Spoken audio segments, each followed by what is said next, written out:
Where's Mr. Fuller? Good evening, everyone. Good to have everybody with us tonight. We've been in executive session. We just adjourned, and we're moving down to item number 3. We've got a couple of hearings, so please bear with us. That's the School First, Financial Integrity Rating System of Texas, public hearing. Dr. Warren. Mr. Gresswich.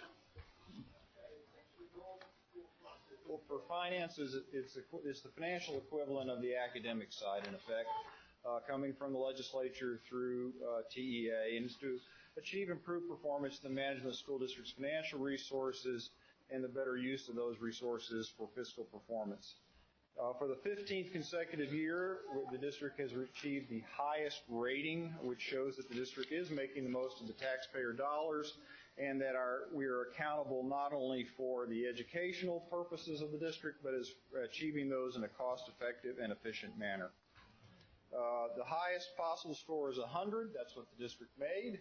And so we got all the points that were available to us and met all the criteria. I'll run through those quickly.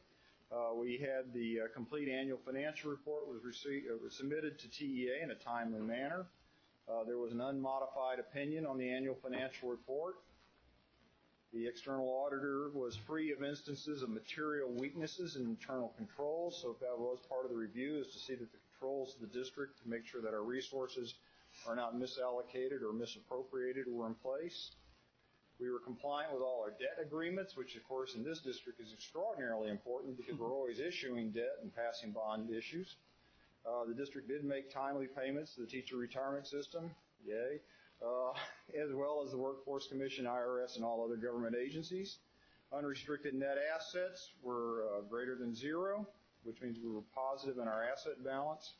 We had adequate cash on hand to pay payroll and pay our bills. The current assets to the liabilities were enough to cover the short-term debt. We really don't have much short-term debt unless you want to count the annual debt service payments. Ratio of long-term liabilities to total assets, we are solvent on a long-term basis. Good news. Did the district's general fund revenues exceed expenditures? Yes.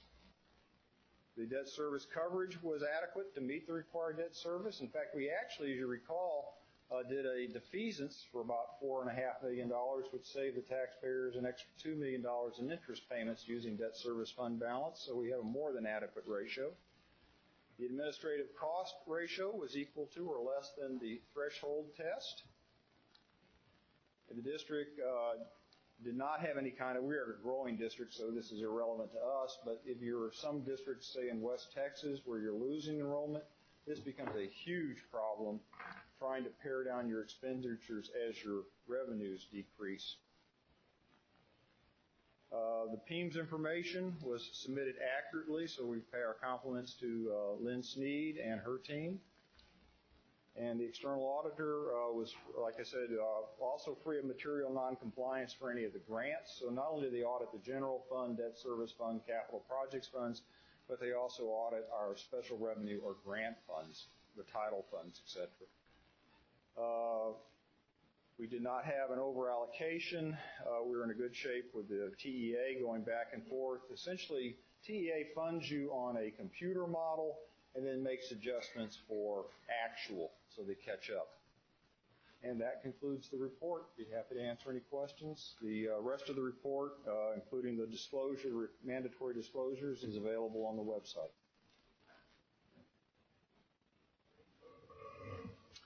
Anything from the board members? Just wanted to say thank you. You're welcome. Thank you. I was going to say it's exceptional. Yeah, it is interesting. This 15 years in a row, we've hit nearly perfect scores. I think maybe one year we might have missed like 1 point. Anything else from the board members? This is a public meeting, so if anyone from the audience would like to get up and remark, it's your opportunity for fame and fortune, or maybe just fame. Okay, seeing none. Yes, ma'am. Okay, thank you. We will now close the public hearing and open the second public hearing, the District of Innovation public hearing. Dr. Warren. Dr. Thornhill. Thank you so much. The last time we spoke at the last board meeting, ask you to consider and sign a resolution to allow us to explore a district of innovation. This is just a hearing to hear any public comment towards that and ask for permission to move forward. As you remember, the background and context of this, in House Bill 1842 of the 84th Legislative Session gave us permission, our district's permission to apply for certain exemptions that might be available through the state and regulations to do such things as change the calendar, change the minute requirements of a school day, and other aspects of our schools. So it is something that we have considered for the last year and a half, and we decided we may want to try to explore that, and we're asking permission to do so. Across the state, approximately 450, actually it's a little bit more than that, have submitted applications and were approved as districts of innovation in Texas. Some of the larger districts you see there that we discussed, and some of the area districts around us. I showed you this timeline before. We are right at that big box in the middle next to the stop sign. And after this public hearing, if you give us permission to go forward, we will continue to form our committee and come to you with some ideas and suggestions of possibly looking at NISD becoming a district of innovation. The timeline would look like this. You signed a resolution last month. We are here at the public hearing on October 23rd. In between time, I've taken nominations for membership of the committee. I've presented to both the DEIC and the Superintendent Roundtable, and parents. I have had parent volunteers already come forward, so we have a group that would be ready to meet and discuss this further if we choose to do so. Hopefully, a draft timeline would be we'd come back at the end of November with some ideas from DEIC, and then in December bring it to you for consideration. It would have to be posted for 30 days, and then we would be a district of innovation. Possible topics to explore. These are some things that many districts have looked at. We would not have to do any or all of these, but these are just some of the more popular ones. As I think I mentioned before, the one that gets the most publicity is the school calendar and the start date, but there are other things that could be considered benefits to our district. And some pros and cons. It would allow district flexibility. We regain local control over some things and make some decisions, and we would join many other school districts across the state. There are some cons. It's still a relatively new process, and there is still some fear that the state will do all this work and have this great idea, and we'll get to do it for a year, and the state will pull the rug out from under us, but we hope that that's not the case. So we'll be exploring that. The committee would also explore whether it really is a benefit and a need for our district. So with that being said, that's the end of my discussion, and we'll just open it up for public.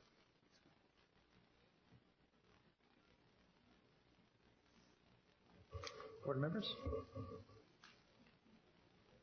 So right now, all we're doing is approving an exploration as to whether this would be a good thing for our district or not. Am I correct? Yes, ma'am. Okay. What we would do is hopefully DEIC at their end of November meeting would kind of approve some ideas and plans that the committee had, and we would bring forward to you a plan for suggestions and discussions in December.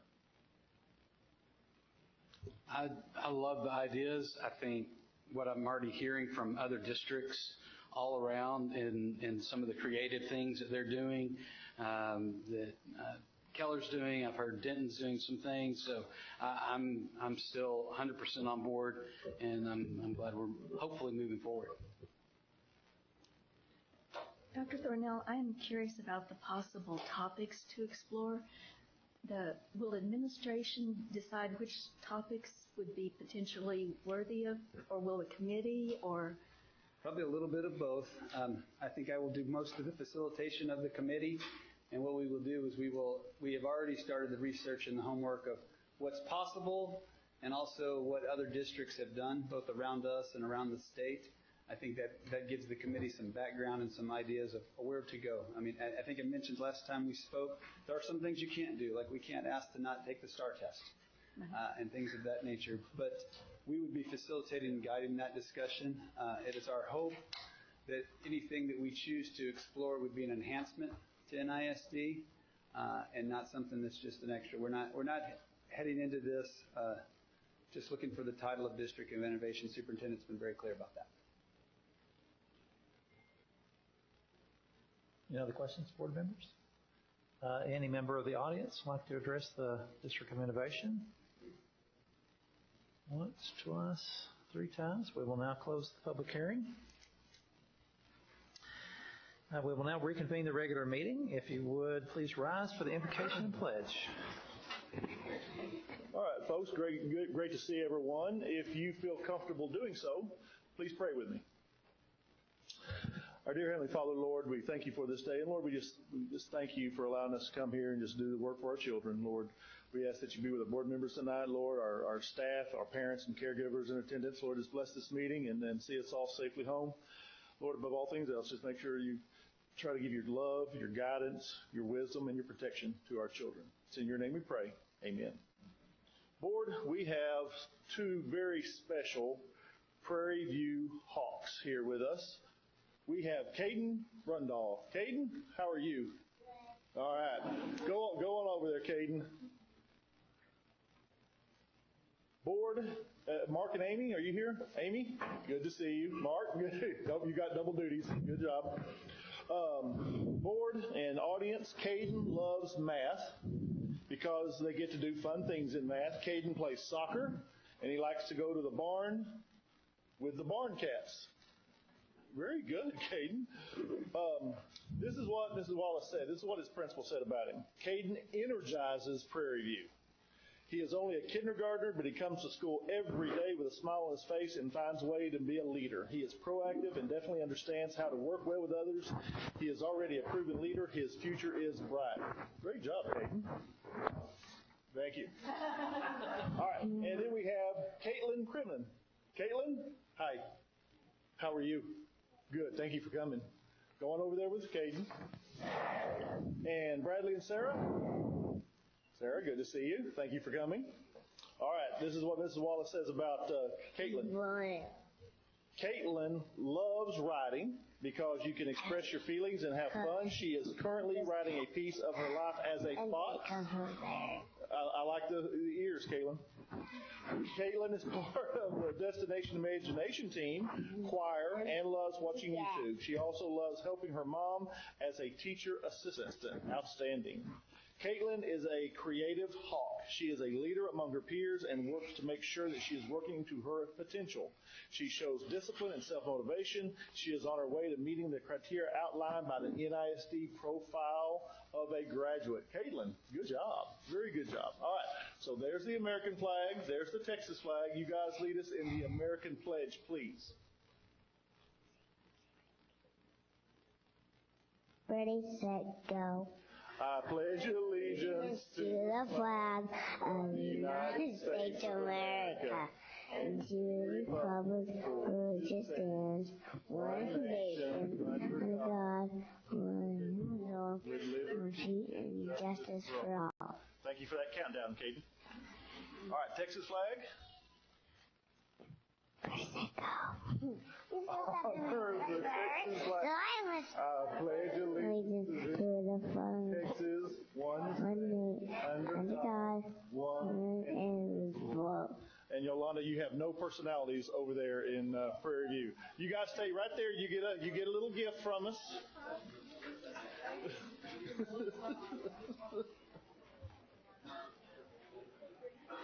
No kidding.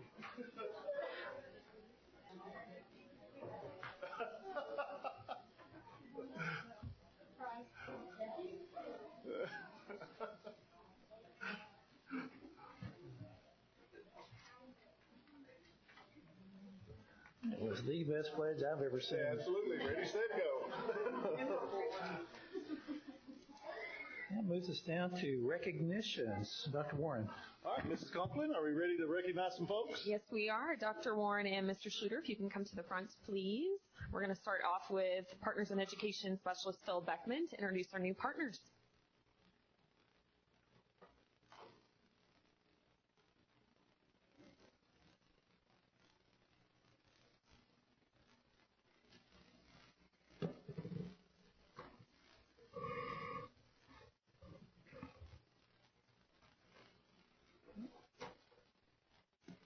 Good evening.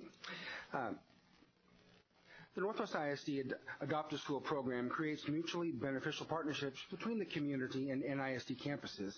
Through this unique program, local businesses and community organizations team up with specific schools to contribute to the success of every student. At this time, I'd like to ask Byron Nelson High School Principal Dr. Ron Myers to join us up front. And partners, as I call your name, please come forward for a picture. First here tonight from AXA Advisors are Carrie Vollmer, Daniel Paschke, and Rodney Tracer. AXA has entered into our Adopt a School program where they are adopting Byron Nelson, Eaton, and Northwest High Schools. Please join me in welcoming AXA Advisors as our newest Adopt a School partner.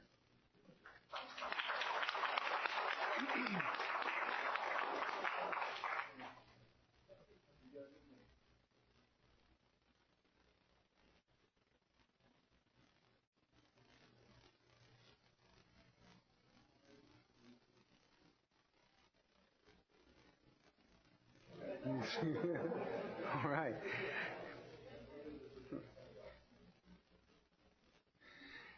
Next, we'd like to recognize our latest business partners to join the Partners in Education program. Here tonight from Sunfinity Solar is Stephen Massamy. Please join me in welcoming Sunfinity Solar as an official NISD partner in education.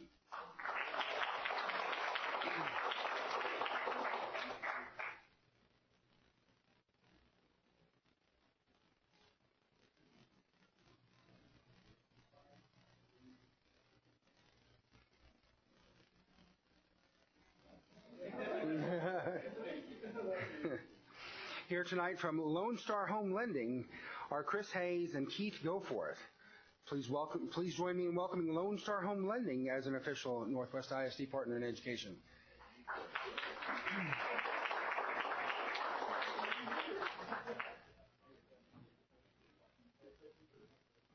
I believe Keith brought some swag for the board.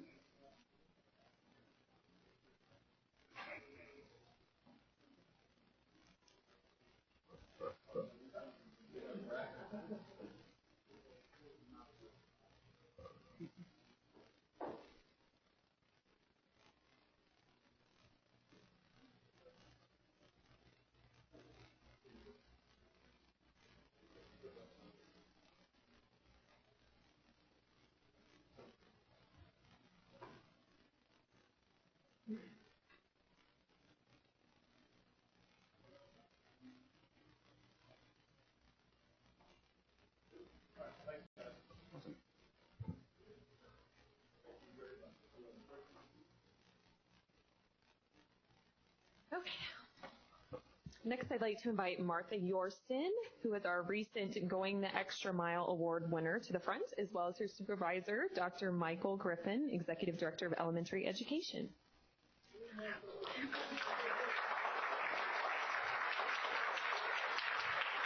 Martha, Dr. Griffin's administrative assistant, is also the first point of contact that many elementary parents and staff members have when reaching central office. She has received the GEM Award for this semester, and it's provided on a semester basis to a central office staff member who goes the extra mile by providing quality support to parents, students, staff, and community members. It's presented in partnership with Chick-fil-A of Roanoke, which donates gift cards and other items to the winner. Congratulations. And the cow, of course.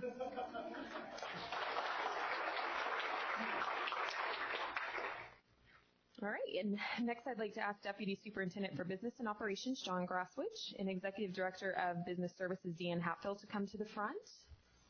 The Finance Department is being recognized this evening for receiving the Certificate of Achievement of Excellence in Financial Reporting for its comprehensive annual financial report. This is the 15th year for the district to receive this award. Additionally, the Comprehensive Financial Annual Report has received a gold standard in financial reporting from the Association of School Business Officials International. These awards are given to school districts for demonstrating excellence and best practices in financial reporting.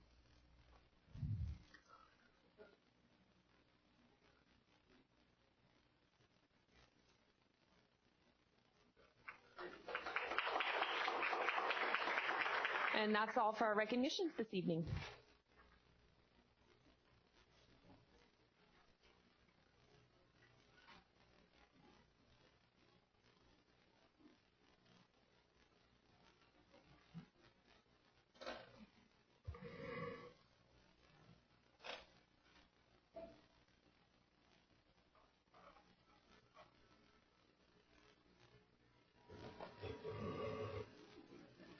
brings us down to item number 10, which is public participation.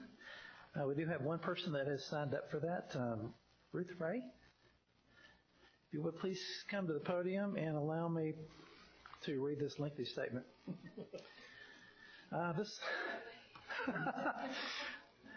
This is an opportunity for the public to address the Board of Trustees on any matter, whether or not it's posted on the agenda. Pursuant to Board Policies BED Legal and BED Local, the Board of Trustees may place reasonable restraints on the number, length, and frequency of presentation so long as it does not unfairly discriminate among speakers based on a viewpoint.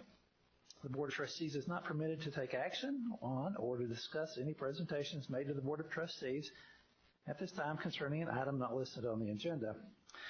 If a member of the public or board inquires about a subject for which the notice has not been given, the board may only make a statement of specific factual information or recite existing policy in response to the inquiry. Persons who wish to participate in this portion of the meeting must sign up and complete a request to speak form, which you have done, before the meeting begins, and indicate their topic. The public may only speak during the public participation or defer to a specific agenda item. The presentation of any member of the public is limited to 3 minutes. So, Dr. Simpson will keep the 3-minute time, and we'll remind you as you get close to the end.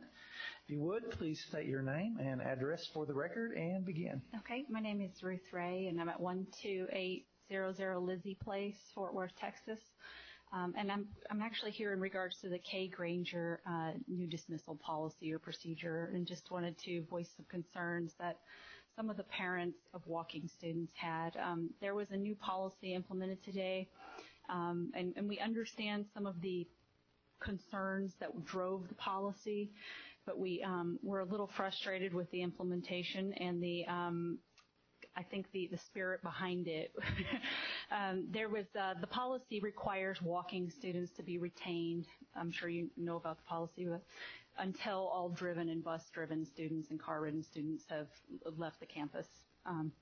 With that, there are, and I'll just read a few brief statements so that you guys can consider them. The parents, such as myself, feel that when a policy impinges on the exercise of certain student or parental rights, in this instance release rights, or the policy distinguishes between people or groups of people, such a policy should be subject to strict scrutiny and parental input, be narrowly tailored and serve a compelling interest, and we're just not all convinced that the policy has met those parameters. We understand, again, some of the safety concerns behind it, and we want those addressed through crossing guards or school staff. We certainly appreciate that, but there was just a couple quick things, and I'll try to move quickly.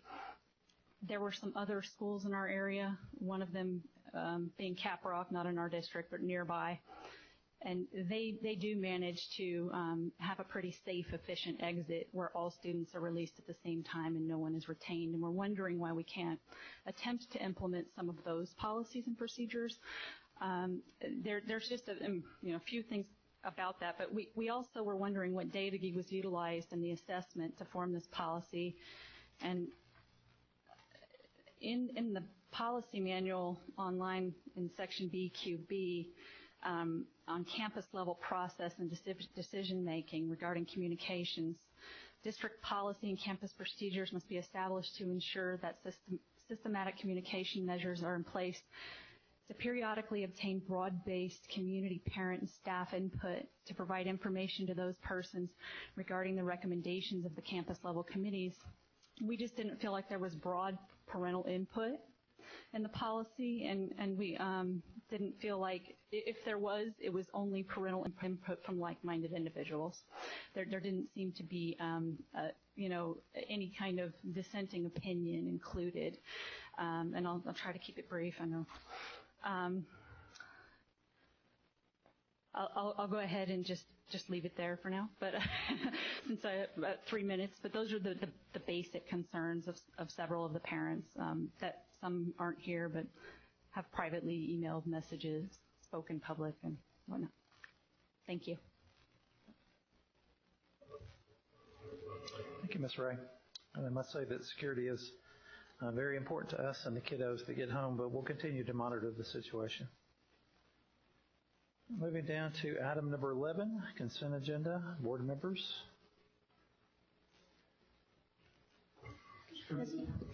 Whoa. Mr. Fuller? I move that we approve the consent agenda as submitted. A motion has been made by Mr. Fuller, seconded by Mr. Sproles. All those in favor?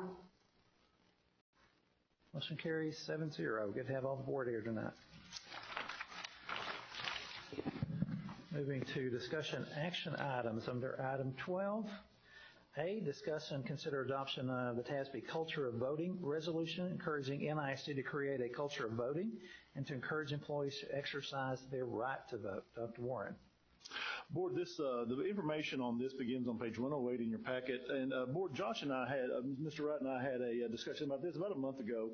He'd sent it to me, and I told him I would investigate this. I'm bringing it to you tonight. I think this is, after investigating this through TASB and through TASA, I think this is a really good focus that the TASB is trying to have with trying to get people motivated to just have a culture of voting. So many people don't vote during those elections that mean so much to a lot of our local entities, our state, and our country.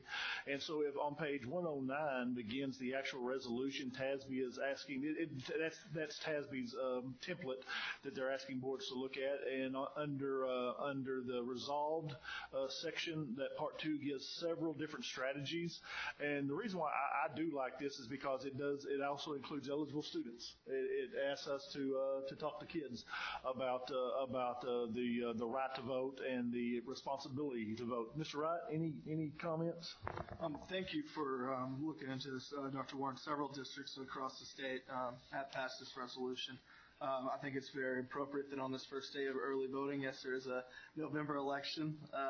Not going to draw as many voters as the election last November, but I do think it is an important conversation we had. Dr. Warren, you hit on the topic of it. Our local elections, that's where the decisions are felt by our citizens the most, or those people that make those decisions on a local level. Or your city council members, your county commissioners, your state legislators, and for people to really realize the impact and importance of voting in those elections, regardless of your affiliation. This is a very this is not a bot. This is very open affiliate. It doesn't matter the affiliation. This is just simply encouraging folks to get out and vote. And I appreciate you looking into the research. You bet. Board, for any other reason, many of your staff went to try to find their old I voted stickers just to be able to wear jeans to school. So we told them we would look at that. Board, with your permission, this is a discussion item only. This is not an action item, but I would like to bring this to you. I think Christy and I and some other of the team leaders, and we're going to look at this and see if we want to follow the template word for word from TASB, or if we want to make it a little bit more us. And then I'd like to bring it back to you next month for you to look at it again. Mr. Sugar, that's all I had on that. Questions, comments? Sound interesting? Okay. Moving down to item 12B, Comprehensive Annual Financial Report for the fiscal year ended June 30th, 2017. Dr. Warren? Ms. Hatfield. Yes, thank you, Dr. Warren and board members. Tonight we are presenting the Comprehensive Annual Financial Report, which we refer to as the CAFR, for the fiscal year ending June 30th, 2017, for your approval, along with a resolution to commit fund balance under the provisions of GASB 54. The Texas Education Code requires that all school districts file a set of financial statements. Deanne, hold on. Board, you have this at your place. Yes, okay. It's right there to the left of your... Sorry, Deanne. Go right ahead. No problem. The Texas Education Code requires that all school districts file a set of financial statements with TEA within 150 days of the close of each fiscal year. The financial statements must be presented in conformity with the generally accepted accounting principles and audited by a firm of licensed certified public accountants in accordance with generally accepted auditing standards. We do go above and beyond the minimum requirements, and we prepare a comprehensive report with the spirit of transparency and full disclosure, and that is the report that you have right there before you. This report is presented in 4 major sections. The introductory section includes the transmittal letter, certificates of excellence, a list of principal advisors and consultants, along with the organizational chart. The financial section includes things like the auditor's report, financial statements, schedules, and required supplementary information. The statistical section includes 19 schedules in categories of financial trends, revenue and debt capacity data, demographic and economic information, and operating information. And these are typically reported in 10-year trends. The last section, which is the single audit section, includes the schedule of federal awards, auditor's reports, and schedule of findings for both the current and prior years. The firm of Hankins, Aesop, Deaton, Ton, and C has audited the district's financial statements, and Mr. Deaton, Carl, is here today to review the audit with you at this time.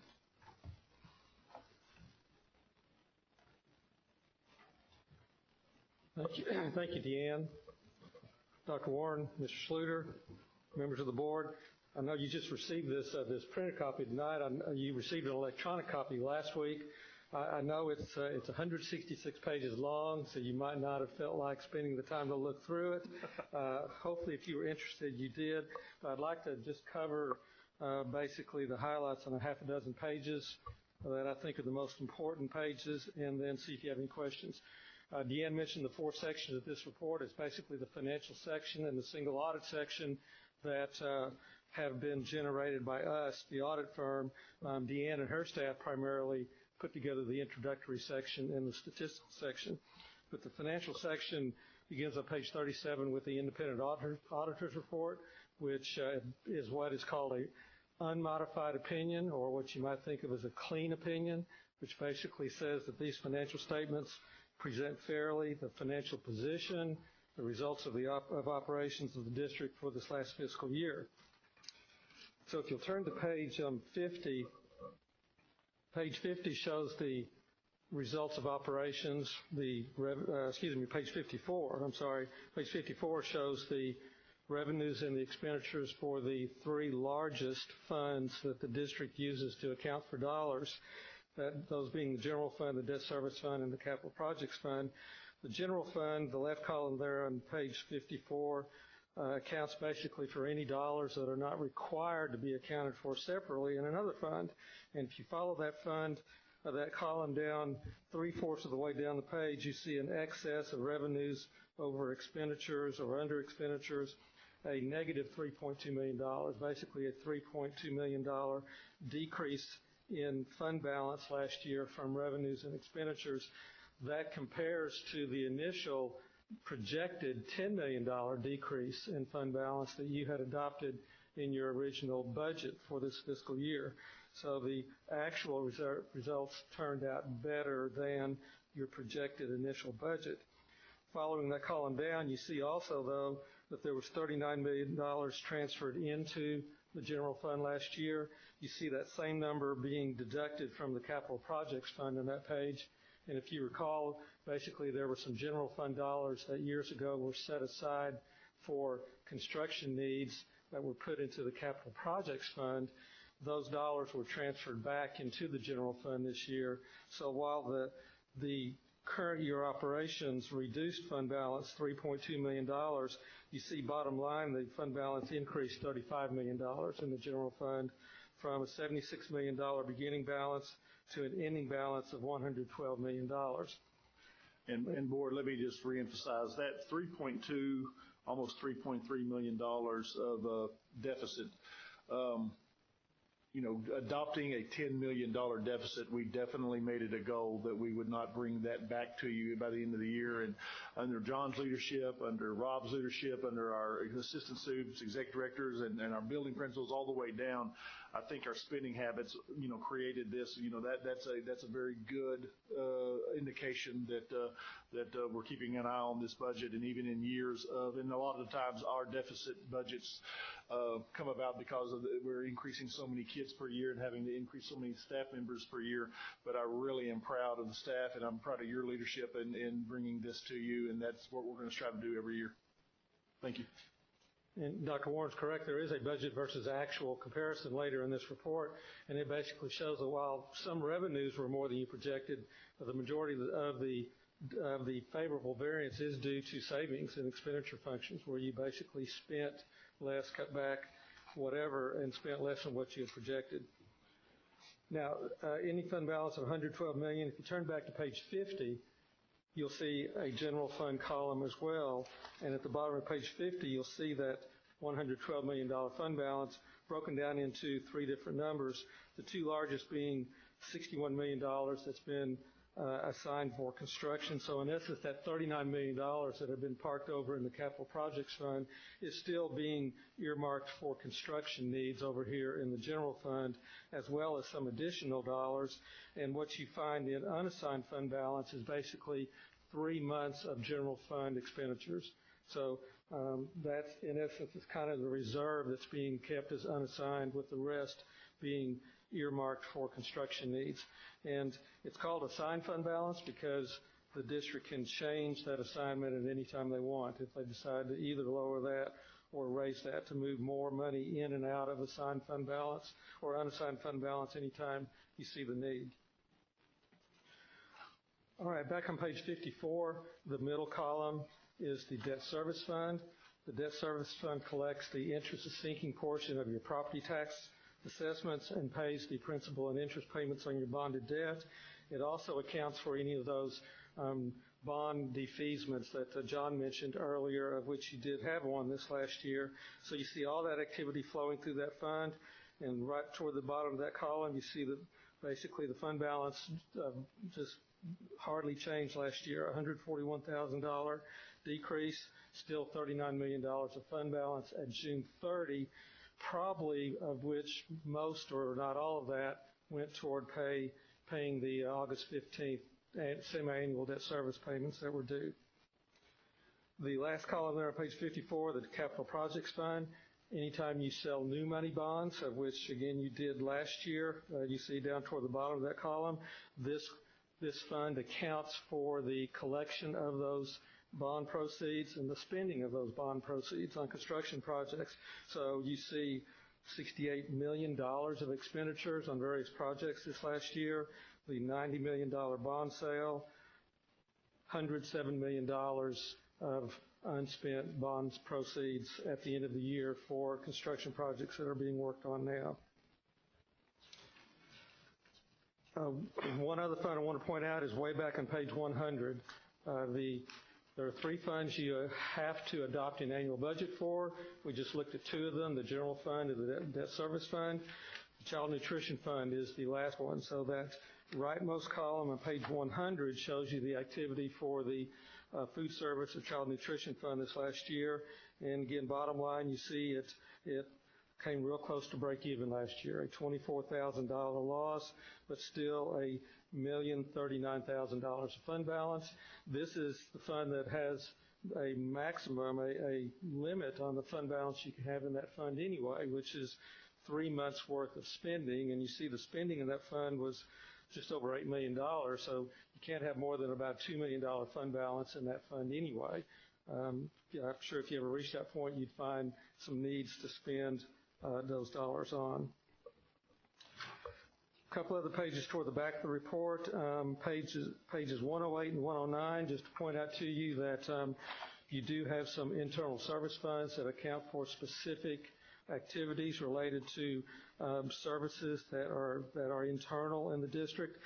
On page 109, you see the three insurance ones. You, in essence, are self-insured as far as your health insurance, that being the left column there on page 109.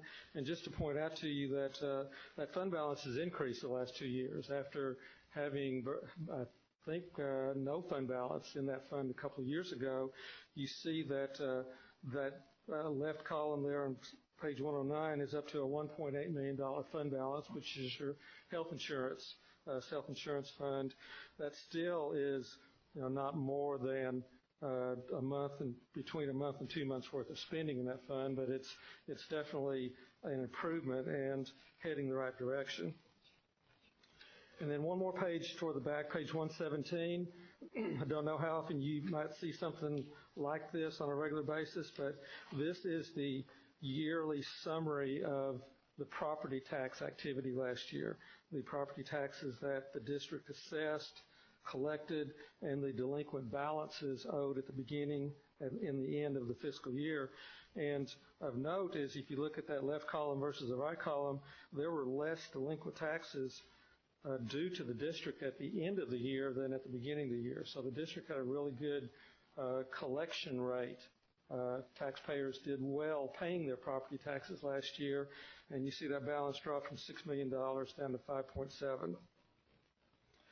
And then last but not least, going back toward the front of the report on page 48 and 49 is what's called the government-wide financial statement, or the consolidated financial statement for the district.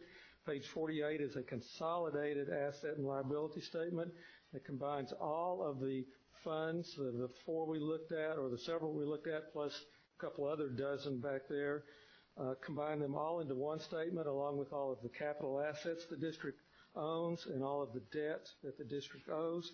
And when you combine all of that into one statement, the bottom line on page 48 shows a positive net position of $40 million. And there's a couple, the first rating factors that John went over earlier, there's a couple of those that come off of this page here in particular. And the numbers on this page both are at the point that they give you full points for those two criteria. So that's basically all I wanted to point out. In the CAFR, you do have another bound document that was provided to you tonight, which is a management recommendation letter. I think you only received that tonight, but basically, if you read through that, it's a comment and recommendation concerning controls over your technology inventory. You have a vast multitude of Chromebooks that students have that are district property, and just making some comments to you about what I think are proper procedures for controls over making sure that those are accounted for properly. All right, I'd be happy to answer any questions you might have.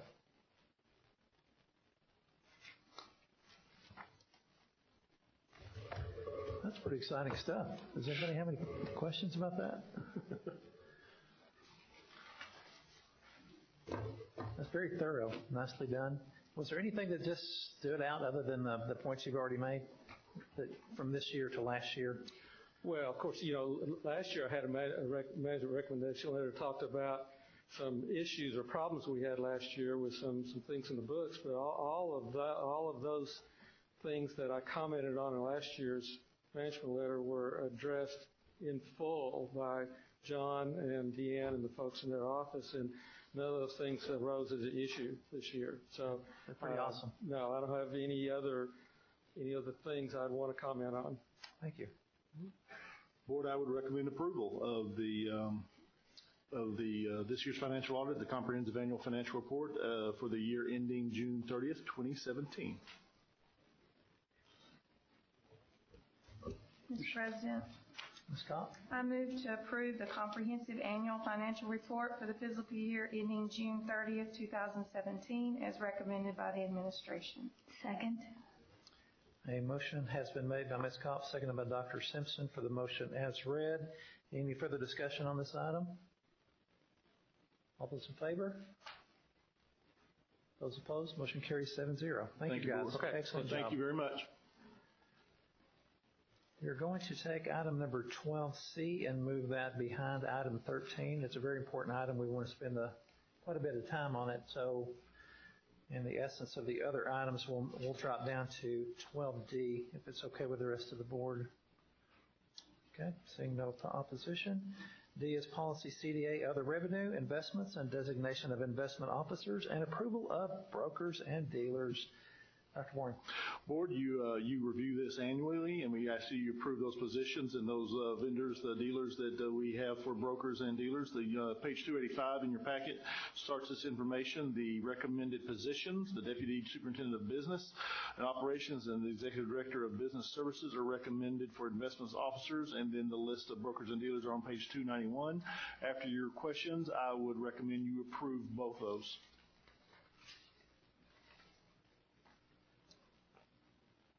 Questions, board members? We have Mr. Kraswich at the podium. Mr. President. Mr. Wright. Move to approve the designation of investment officer resolution and list of approved brokers and dealers as recommended by the administration. A motion has been made by Mr. Wright, seconded by Mr. Fuller for the motion as read. Any further discussion? All those in favor? Those opposed? Motion carries 7-0. Thank you, Board. 12E, consider resolution Northwest ISD approving and ratifying the district's entering into a contract to purchase land in Denton County, Texas from H.P. Gibbs, L.P., the Texas Limited Partnership assignee Hillwood Enterprises, L.P. Dr. Warren. Board, Mr. McClure has provided documentation from page 292 to page 1797. Something close to that, yes. On the purchase of the land from in Denton County. After your questions, Board, I am going to recommend that you approve the plus or minus 148 acres of property for $6.708 $200 million. I will recommend that purchase.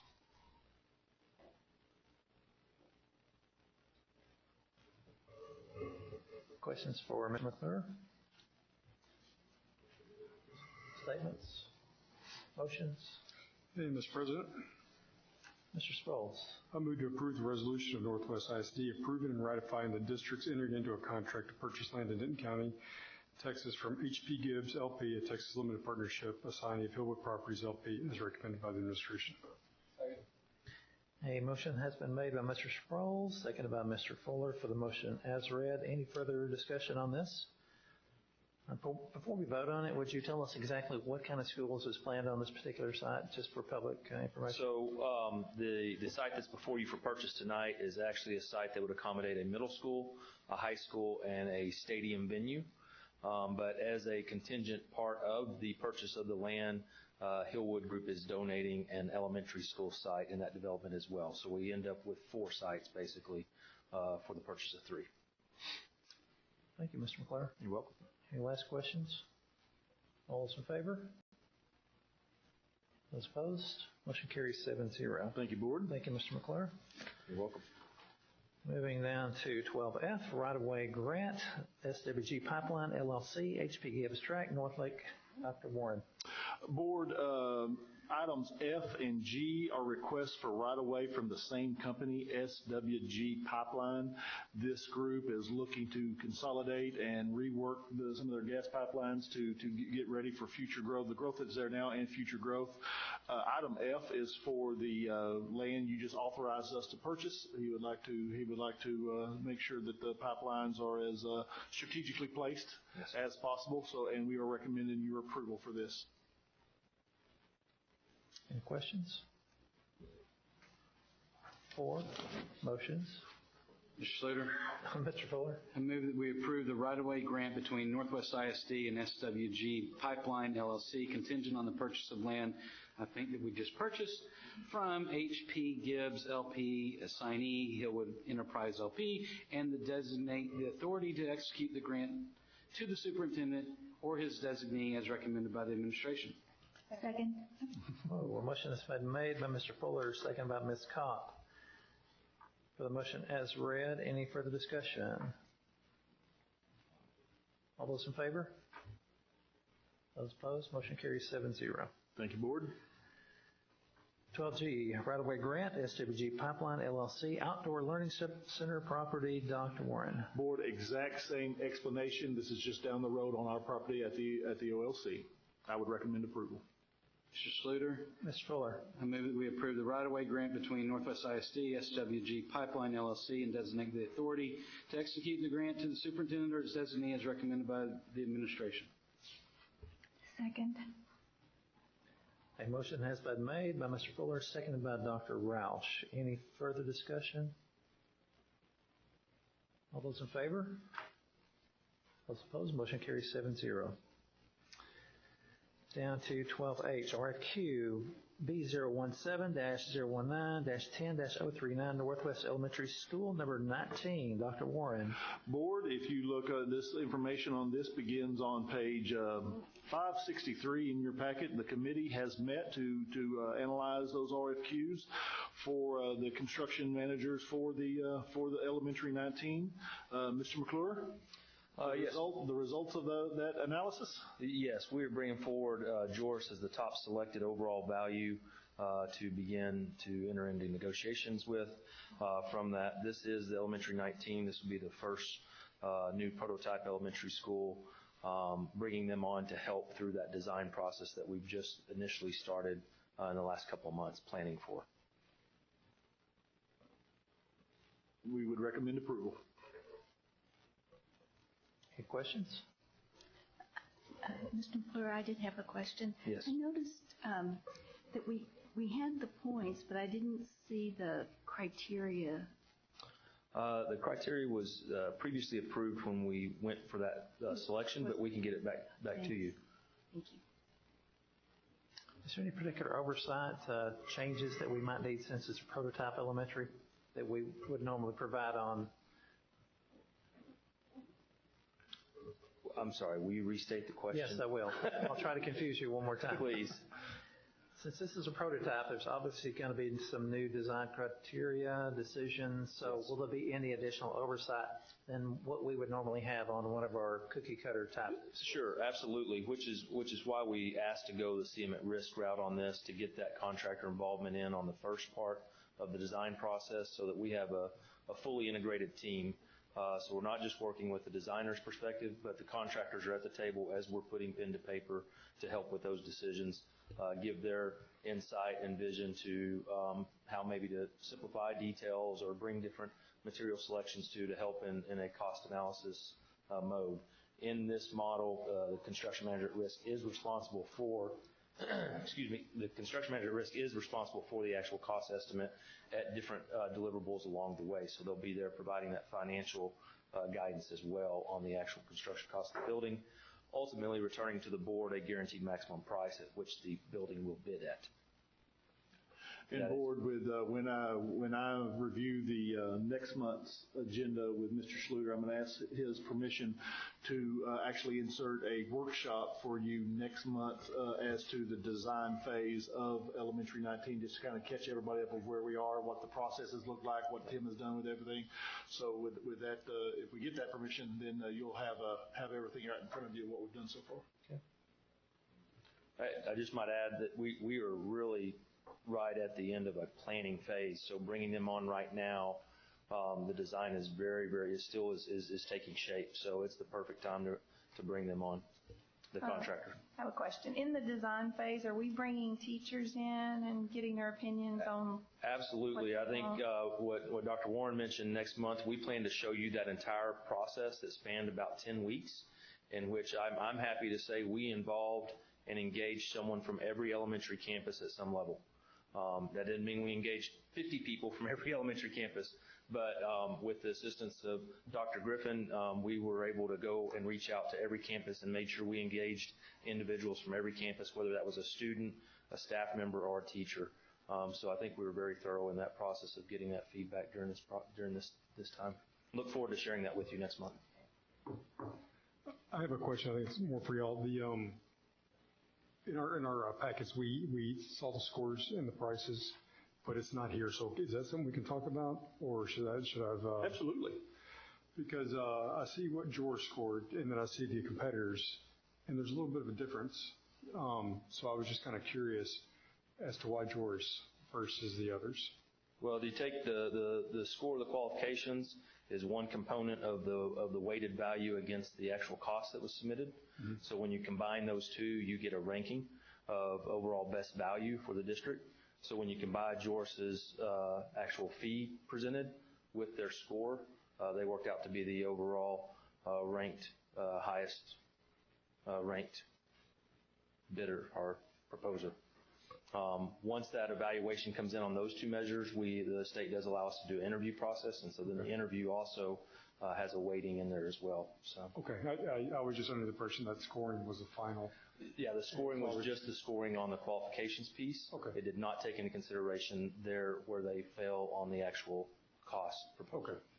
That helped? Yes, it does. Thank you. And have we used this company before? We have, actually. They've been very actively in pursuit to get another project with us. They were the contractor who did the sub-varsity stadium here at Northwest High School. So it's been a few years, but I don't think they've missed a single bid opportunity. They've been very anxious to get back here and get a second project with us, but they do have history with the district. Thank you. You're welcome. Any other questions, or I'll entertain a motion? Mr. President. Mr. Sproles. I move to award RFQ number B017-018-10039 to George General Contractors Limited for the construction of Northwest ISD Elementary School number 19 and authorize the superintendent or designee to enter into contracts as recommended by the administration. A motion has been made by Mr. Sproles, seconded by Mr. Fuller. Any other discussion on this item? All those in favor? Those opposed? Motion carries 7-0. Thank you, Board. Thank you, Mr. McClure. Yes, sir. 12I, Construction Manager at Risk, Delivery Method for Byron Nelson High School additions, renovations, and District Natatorium. Dr. Warren. Board, the information on this starts on page 567 in your packet. Much like elementary number 19, the project at Byron Nelson is going to be an extensive one, an extensive renovation and addition, and of course we're building the natatorium from the ground up. So we feel it very appropriate that we use the same construction manager at-risk method to work on those projects, because it does bring in the construction managers early into the process so they can participate in not all the design work, but much of the design work from the ground up. So I would recommend that you approve construction manager at-risk method for both Byron Nelson and the new natatorium. If I can add, and you'll see there on page 569 is the criteria, be the same criteria scoring that was used on the other one. Okay. So I forgot that it was the next agenda item. I would have pointed you there a minute ago, but it's the same criteria we used.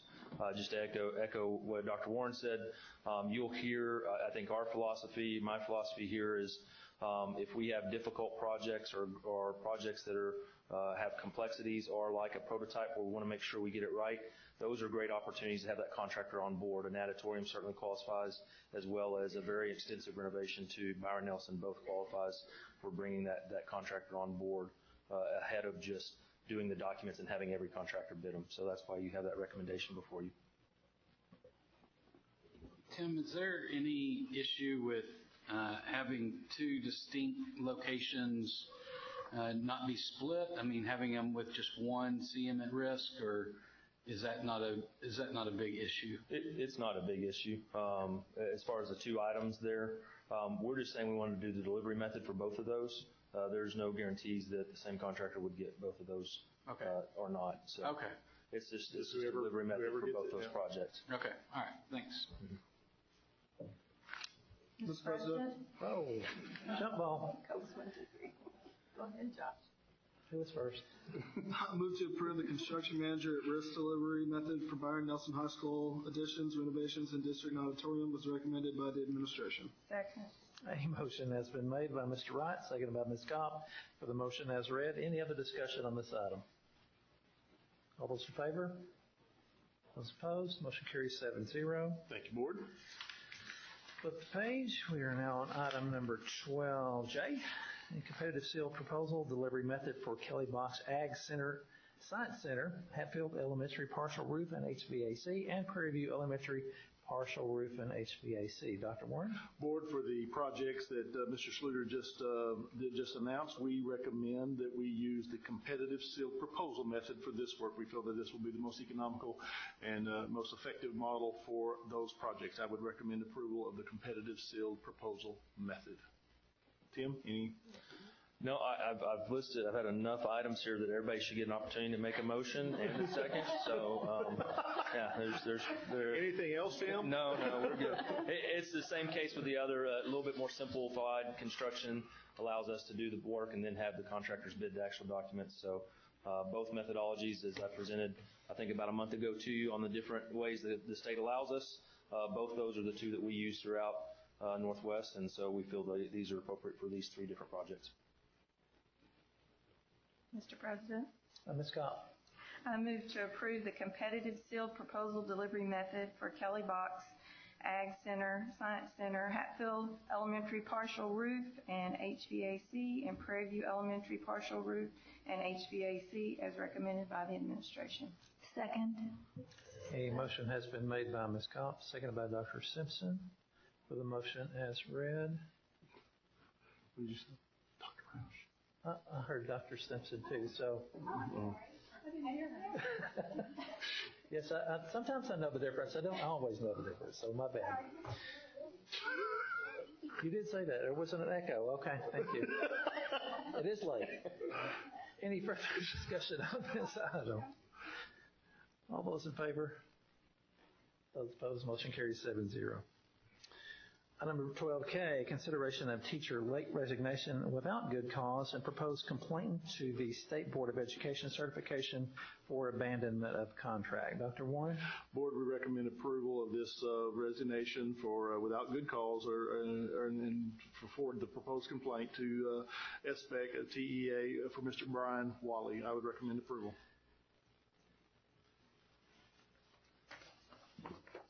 Board members? Mr. Sluter. Mr. Fuller?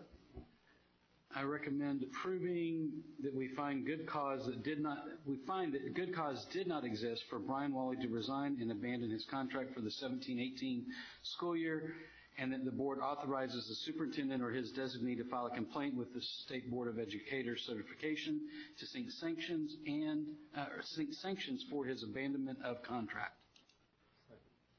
A motion has been made by Mr. Fuller, seconded by Mr. Sproles. Any further discussion on this item? All those in favor? Those opposed, motion carries 7-0. Thank you, Board. 12L, resolution regarding assistance related to Hurricane Harvey. Dr. Warren? Board, since 2015, you have surplus material that we've been waiting to auction.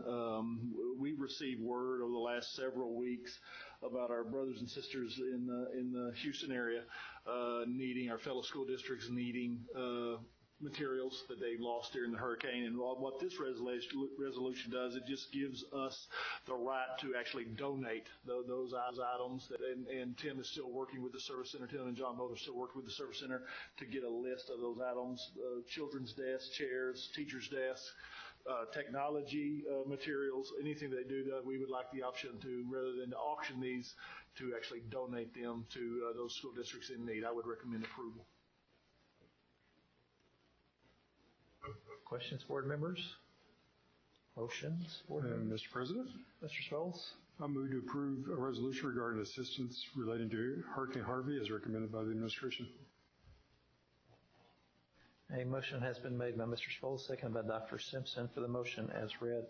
I would like to add, too, that is a very noble cause. And when you look at the amount of money that we get on our surplus items, it's just pennies on the dollar. So I guarantee they will benefit greatly from that if we choose to vote positively. Any other questions or discussion? All those in favor?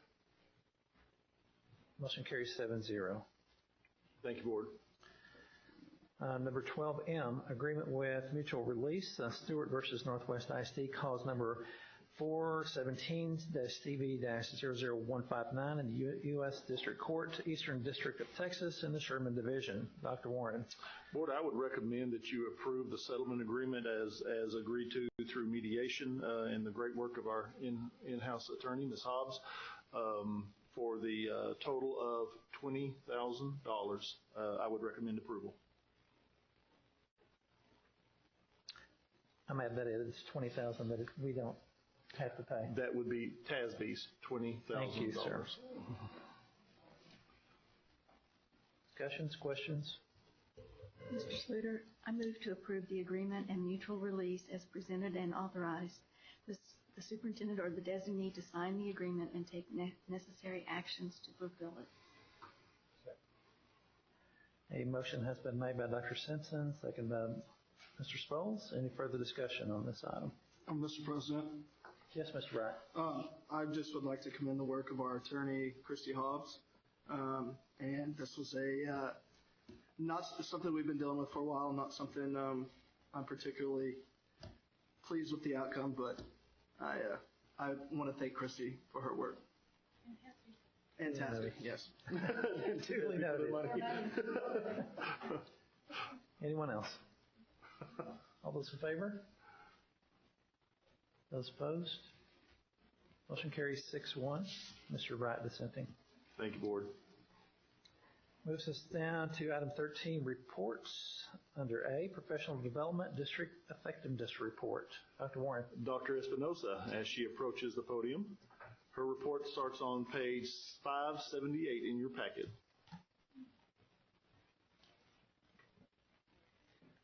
All right, good evening. I am pleased to present this report on professional learning in Northwest ISD. When planning our professional learning opportunities in the district, we really take into account many important pieces that really drive our focus and drive our district and our goals. And I just placed a few of those screenshots up there, really looking at our beliefs, our vision, our mission, our goals, the profile of a graduate as well as an educator, and then our priority academic goals are really important pieces of what we want to strive in our professional learning that we put out for our staff in the district. An important addition was the development of the professional learning framework, and I believe you have a copy of that full framework in your packet. The framework is a comprehensive guide to professional learning opportunities and expectations within our district. It differentiates expectations for new teachers as well as returning NISD educators, as well as it differentiates between courses, contents, and positions within the district. The framework is also aligned to the Texas Teacher Evaluation and Support System, or the T-TESS, to help the teachers identify the areas that they need further support on.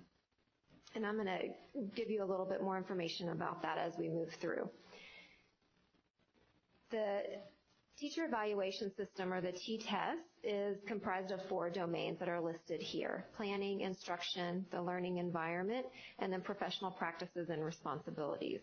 Within each of those domains are the components that are listed here, and these components come straight from the system itself. We used this list to help categorize the opportunities that we presently had in the district, as well as any new opportunities that were designed to place them under each of these 4 domains. Within each of those domains, we also developed levels of learning for our educators. Level 1 is that application level. Those are the things that we would ask our teachers to do each year. These are required trainings that are asked of our teachers. Level 2 is professional opportunities that really are designed to enhance the pedagogy or the instruction that's happening in the classroom, as well as building content for teachers. Teachers are not required to attend any of the trainings under Level 2 necessarily, but they are offerings that help really build their craft. And then Level 3 is even a higher. These are really opportunities that are designed for many teachers under leaders that are looking for leadership opportunities. They like to lead trainings. It's really about transforming not only their classroom, but really that extra level of transforming the campus and the district. And I'm going to show you exactly what this kind of looks like here. So in the slide there on the left, that snapshot, this is an example of a piece in the framework of what it looks like for new teachers in the district. You'll see at the top that this is for new secondary math teachers. On the left side, all the domains are listed for them, but there are not levels here because these are all things that we provide for our new teachers when they come in to help prepare them for their first year within our district. On the right, that is a screenshot of our special education teachers in the district what they would see, and this is for all of them. Here you do see the levels listed at the top. Level 1 in the dark red area, those are required trainings for our teachers that teach special education. And then level 2 and 3 are the other options that we have designed for teachers. So I know that even in the red area, some of those look, it looks to be a lengthy required list, but many of those opportunities are designed to happen throughout the school year or part of their back to school time. And so they are things that are easily obtained by the teachers that were in that first list. The goal of having this designed under the domains under T-TEST is that when our teachers are observed by their administrators and then meet after those observations with their administrators to talk about the great things that they saw in their classroom, as well as some of the things that those teachers feel like they want to grow in or that their administrators see a need for them to grow in, then based on those observations and those conversations and those goals of the teacher, they really can design their professional learning over the summer based on what they are working towards. So, for instance, if they feel like they really want to work on improving the learning environment in their classroom and they're looking for opportunities to do that, they can go to this document and see everything that we have to offer under that domain to help support their own professional goals. An additional layer of support that we wanted to design as we were really putting together the framework was we put together a professional learning team. This comprised of over 100 educators within the district, teachers, librarians, counselors, administrators, instructional coaches and coordinators, as well as other district staff. Teachers, we offered this to anyone in the district that wanted to apply to be part of this professional learning team. They filled out an application, they went through an interview process, and then we narrowed it down to 100 educators. They then received additional training in standards of professional development, presentation strategies, use of technology, how to process content, how to engage students and adults in learning, because that's an important piece. And then that group really came together by reviewing district data, reviewing those documents I showed at the beginning, what our goals are, what our current offerings that were already in part of our catalog within the district, and made determinations what else do we need to add, what sessions do we need to revise. And so they all really set out and conquered many of the needs that we had and helped develop, or like I said, revise professional learning within the district. That team then also became people that were presenting the training that our teachers were receiving. And so that's why they went through the presentation strategies and other things as far as engaging adult learners, because we really wanted to provide the best professional learning that we could for all of our teachers.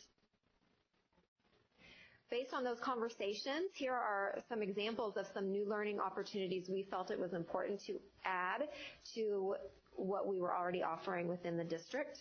As you can see here, there's a lot of opportunities that had to do with meeting the multiple needs of our students, differentiation, how to boost vocabulary, different things that will support not only our ELL learners, but really good teaching practices that will support all of our students. And many of those things are listed here.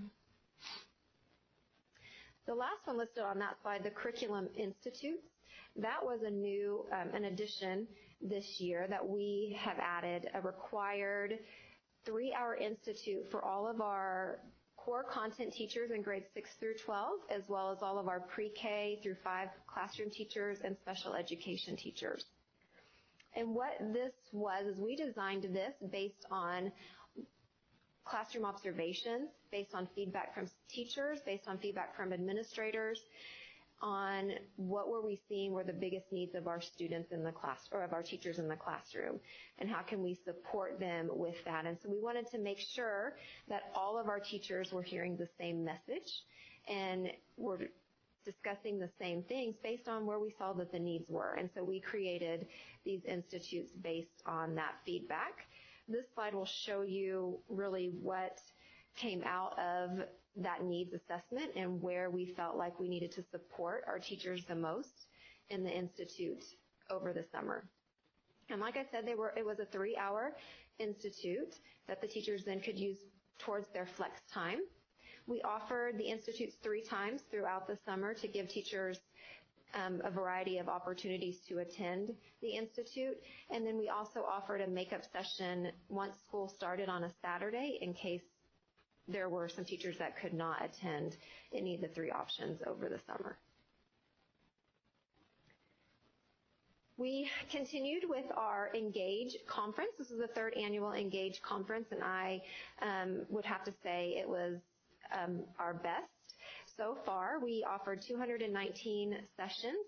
We had 3 keynote speakers that are listed there. We started each day with a student address of each of our 3 comprehensive high schools where they addressed the teachers and really talked to the teachers about their love of learning and what great teachers did for them. We had a lot of great feedback from them. And then we had over 800 attendees within those 3 days. We surveyed our professional learning effectiveness throughout the summer by asking our teachers these 2 questions. Today's training will help me be more effective in my job, and today's training will help me successfully implement district initiatives or instructional expectations. And those were the 2 questions we made sure to ask because those were on our staff survey last year. So we wanted to use the same language and get the same feedback to see if the changes that we made, if we were addressing the needs and the concerns and the things that teachers wanted to see. The 3 and 4 are considered the positive responses with agree or strongly agree. And so respectively, those were at 97.1 and 97.3 for overall effectiveness and happiness with the trainings that we provided over the summer before our teachers. So we were excited about those results. Additionally, these were not on the overall district staff survey, but we asked these of all of our participants. How well did the presenter convey the material? That was a 98.8% positive response. And then, would you like to see more sessions like this or go to a deeper level? And then that was an 88% response to yes.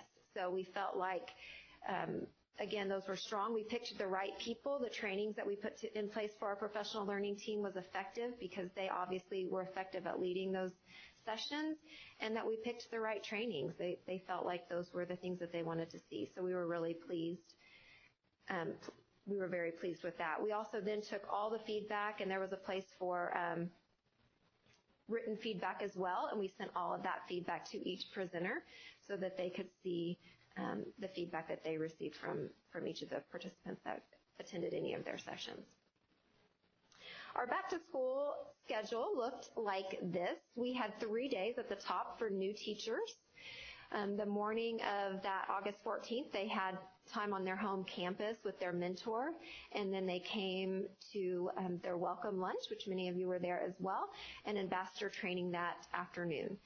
Tuesday, they have curriculum overview. That's with the curriculum coordinators and our instructional coaches to really help them understand curriculum documents, how to access the curriculum, and expectations for them within that content area.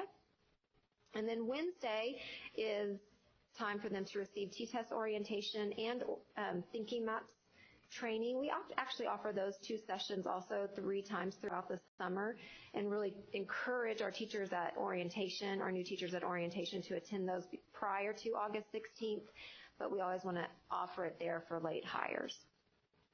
The schedule there at the bottom shows our all-teacher schedule. We had 7 days before school started with our teachers this year, and we got a lot of really positive response back from that. Typically, we have 5 days. So what we did is based on feedback, based on things that we have heard through surveys, and I always also survey new teachers, but based on everything that we heard from all those things is that they really needed more time to prepare for their students.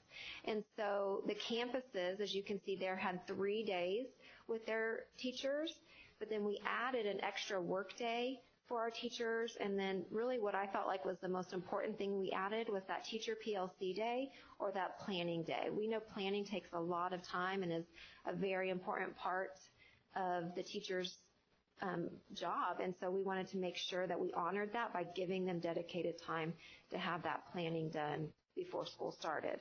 And the feedback that we got from that was just was great. That was probably the most positive feedback that we got. The teachers felt that they were more prepared and more ready to start the school year than ever before. So we will continue to look at that in our development of the calendar, which goes along with our District of Innovation. So we'll see how that plays out.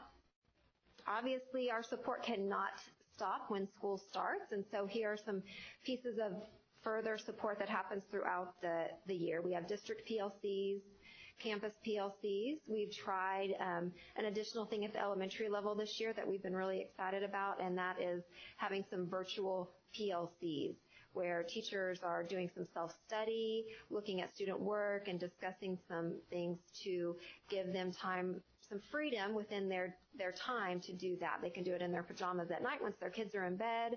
They can do it before they leave school. And so we've gotten a lot of good feedback about that as well.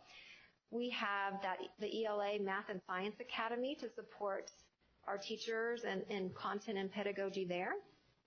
Teacher Leader Academy is an academy that we have done many times, and we started it up again this year. Principals nominate teacher leaders on their campus to attend. This year, their focus has been on really looking at protocols and leading their teachers on their campus and their teams through PLCs, data discussions, and things of that nature. And so we've provided them with some great training there. And then something that's very near and dear to my heart is instructional coaching. And that is, I feel, one of the best supports that we can provide for our teachers is through our instructional coaches and having them be that support for teachers on the campus, whether they're modeling lessons, observing lessons, helping them plan, providing resources for them, doing professional learning, whatever the case might be, really meeting the individual needs of our teachers. And that's an important piece of our learning, our ongoing learning within the district. These are just some examples of the leadership learning opportunities that we have. Leadership Academy is an important part of our startup every year and really helps us stay focused and look at our goals and helps us as a district really come together with our teacher leaders as well as our administrators. The protocol training was an additional training for our administrators this year. Dr. Ferris and Dr. Griffin do a great job of leading our principal and AP PLCs each 6 weeks, as well as, and embedded within those are our learning cycles where we really look closely at what our students are learning, what instruction we are hoping to see in classrooms, and then visiting those classrooms together with the support, again, of Dr. Ferris and Dr. Griffin, myself, and our content coordinators and instructional coaches. Here is just a quick example of really how we discuss instructional coaching within the district, and you'll see that cycle is very purposefully a circle because coaching might come in at different times during a teacher's, depending on the teacher's needs. So maybe they have set some specific goals, and that coaching cycle might start there, but it might come in later after a student has or a teacher has reflected on their practice and feel like they need to make some changes, or they need some support, or their data doesn't look like they hoped it would look. And so these are just an example of how we go through that coaching cycle with teachers. So challenges. Unfortunately, we do have some challenges within the district, and so I wanted to outline those for you here. First of all, our growth. As we grow and hire 250 or more teachers each year, keeping our new hires as highly trained as our veteran teachers is difficult. We want to make sure that they are always hearing the same things that we've continuously talked to our veteran teachers about, and we know that that gets very difficult to do. And so that's why we have a new teacher academy and why that is in place for our teachers. that is the New Teacher Academy. Each is designed by, we meet with new teachers in the fall 2 times, and they spend time really looking at instruction in the classroom, visiting with those content coordinators, instructional coaches again, and really giving them more time now that they've been in school for a while. They've had some of that initial training, but we know they're very overwhelmed when they first come in and start the year, and that we wanted to help support that piece with this ongoing training throughout the year. And that's where that comes in. Another challenge that we have is with that growth, we have very changing needs of our students. Our students look very different than they did 10 years ago, and so even our veteran teachers are needing to be, their professional learning and their development needs to continue to grow as our needs change for our students. And so that is always something we're constantly looking at and having to consider. Differentiation. We want to make sure that we're able to differentiate our training for our teachers. We understand that our experienced teachers have different needs than our brand new teachers. Our teachers on one side of the district have different needs than teachers on the other side of the district. And that was the idea of designing that framework with levels as well as an opportunity to choose and have some choice in the types of things that they were needing to further their development.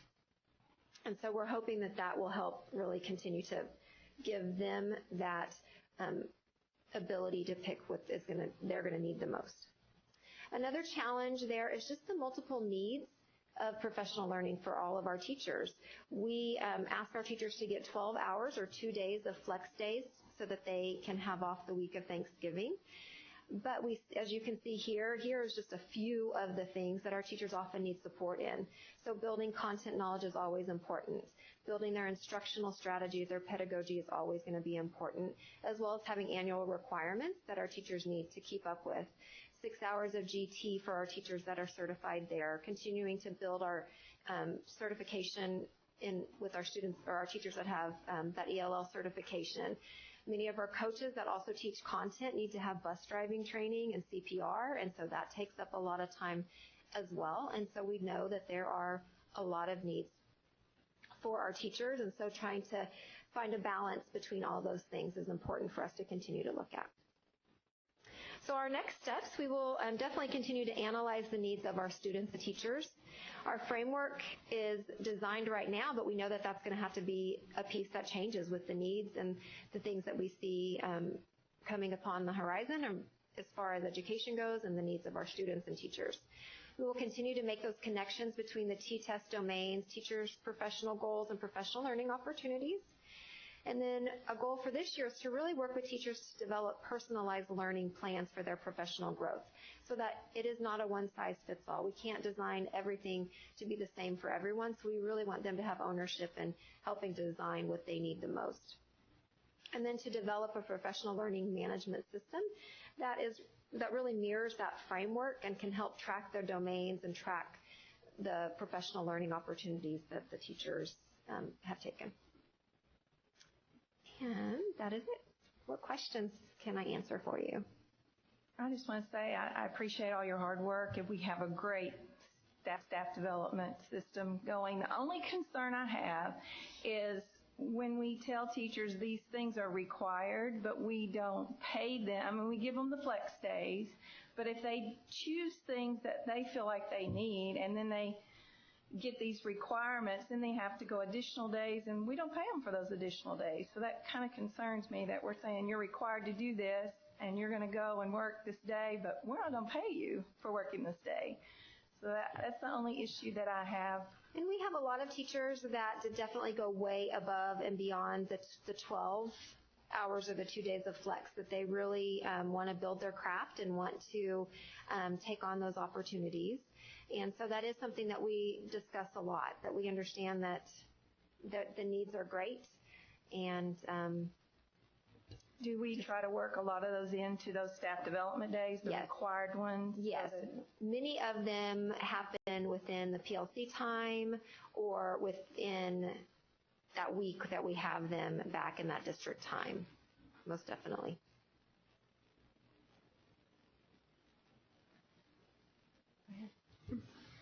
Dr. Smith, I have a few questions. That Northwest Engage, do y'all do that every year? Was this the first time? This is the third time that we have done it, the third year in a row, yes. Okay. Yep. And so you talked about new teachers briefly, and I've always joked when I was a watchdog that you could tell the new teachers at the school because they had a different look on their face walking in the halls. But what kind of feedback are you getting, even for this year, for the 17-18 school year, from the new teachers on how they were prepared for the expectations of Northwest? Well, and that's why we started the New Teacher Academy, because when I first came into this position and I surveyed new teachers, overwhelmingly, they all said they were overwhelmed. And we tried to front load so much information for them when they came in. And the only thing, I remember being a teacher, I cried until January. The only thing that they really can think about before school starts is what is going to happen with when all those kids walk in their room. And we understand that. So that's why we started the New Teacher Academy, because we wanted them to get their feet wet and really kind of put that part at ease, have their room set up, have those things in place. And then now, okay, let's see what this looks like in other classrooms. So then they also in turn can apply exactly what we're teaching them or what they're seeing the very next day versus having to wait later. And so the feedback has been great. Our new teachers feel like, okay, somebody's listening to me. I understand now what you're saying. And so we've had really good feedback with the academy. We would love to continue it and even look at offering a third day. But we know that there's some cost involved with that, but that would be an important piece for us. Okay, good. And then another thing, you mentioned the teacher days before school starts. Mm-hmm. On the my iPad just closed. Let me get to the slide. The teacher work day. Are they where the teachers can just work without having school meetings, where they can just do their own thing? Because it seems like, from what I see from my backyard, looking at the school, there's cars up there all the time, and it's almost like they don't have enough time to get ready because of all the requirements. So I just didn't know, is there a time for team building? Is there a time where they can set their classroom up without having to go to another school, a meeting that encompasses the whole school? Yeah. So what that looks like, the slide that you're referring to, and I go back to it, we outline these days for them where it says Campus Learning Day. There's 3 of those.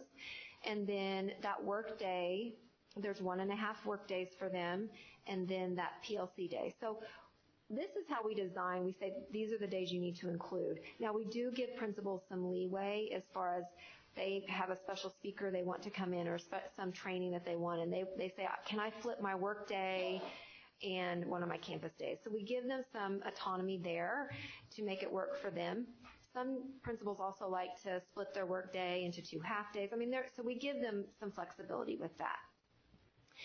And you're right. As a campus principal, I had teachers that were begging me to come back to work in the middle of July because some of them just loved to do that. They love to get their room ready, especially at the elementary level. That is their home, and they make it their home. And every year we ask them to take most of that down because of cleaning purposes, or they've moved buildings. So we don't request or require anyone to come up past the days that are on their contract, but many of them really, truly do love to do that. Is there enough time in the day, though? No. There's never enough time, unfortunately, in the day and that's, again, why we also added that planning day. So we really wanted to make sure teachers had that time. So to get everything done, that's the biggest complaint we always hear from every teacher is there's just not enough time, unfortunately. Okay, thank you. Dr. Espinosa, I have a few questions. First of all, I just want to compliment you. This is quite comprehensive, and I think the framework is helpful. I think the levels are helpful. I do know that research would say that really you need 30 to 100 hours in a particular area, not overall, to really be able to refine. And so I'm curious to what depth or how many hours might a teacher be able to spend if they wanted to work on workshops in writing or a particular math procedure? Would they have that opportunity in the days that we have provided to really dig in and get that kind of in-depth knowledge on a single area? Really, probably not, just because there's the content piece and then the pedagogy piece, and really, and like on one of the other challenges that I showed, there's so many other expectations for them. That was my thinking, is that there are so many expectations, but to really have the benefit to be able to dig in to the extended time to learn something and try it out, and to have that job embedded support through your coaches or through the principals who possibly have gone through these trainings, that kind of thing. But I think overall it's a challenge, I know, but it would seem to me to be an important piece to think about. Well, and unfortunately, many of those requirements are not requirements that we have placed on teachers. They are state requirements. But in regards to really honing in on their craft, that really is part of the PLC process and part of really getting teachers to reflect on their learning with the coordinators and with the coaches, and so we have a lot of opportunities for that to happen. It's just a matter of, one, we can't always have a coach there for those PLC meetings to help support that learning, or a coordinator there, and so a lot of that reflection happens on their own. So if I had more coaches, we could easily meet that goal. Dr. Espinoza, I had about 25 questions, but you've answered almost all of them. No, I'm kidding. 4 of them, right? Right. No, I did want to just say thank you for, I know whenever T-Test came along, everybody was a little fearful, but I think by the way that you combined what T-Test has along with current research and listening to the teachers about what they need, I think combining all 3 of those aspects, you put together a great piece to really support our teachers along the way. And I appreciate the time and the thoughtfulness at the beginning of the year, because I know getting into the classroom, even for secondary teachers, coaches, is important to be able to get in and work there. And so I just really appreciate the work that you and your coaches have put in this year. And I'm not even going to ask the other 25 questions. Well, thank you. I appreciate that. Thanks. Thanks.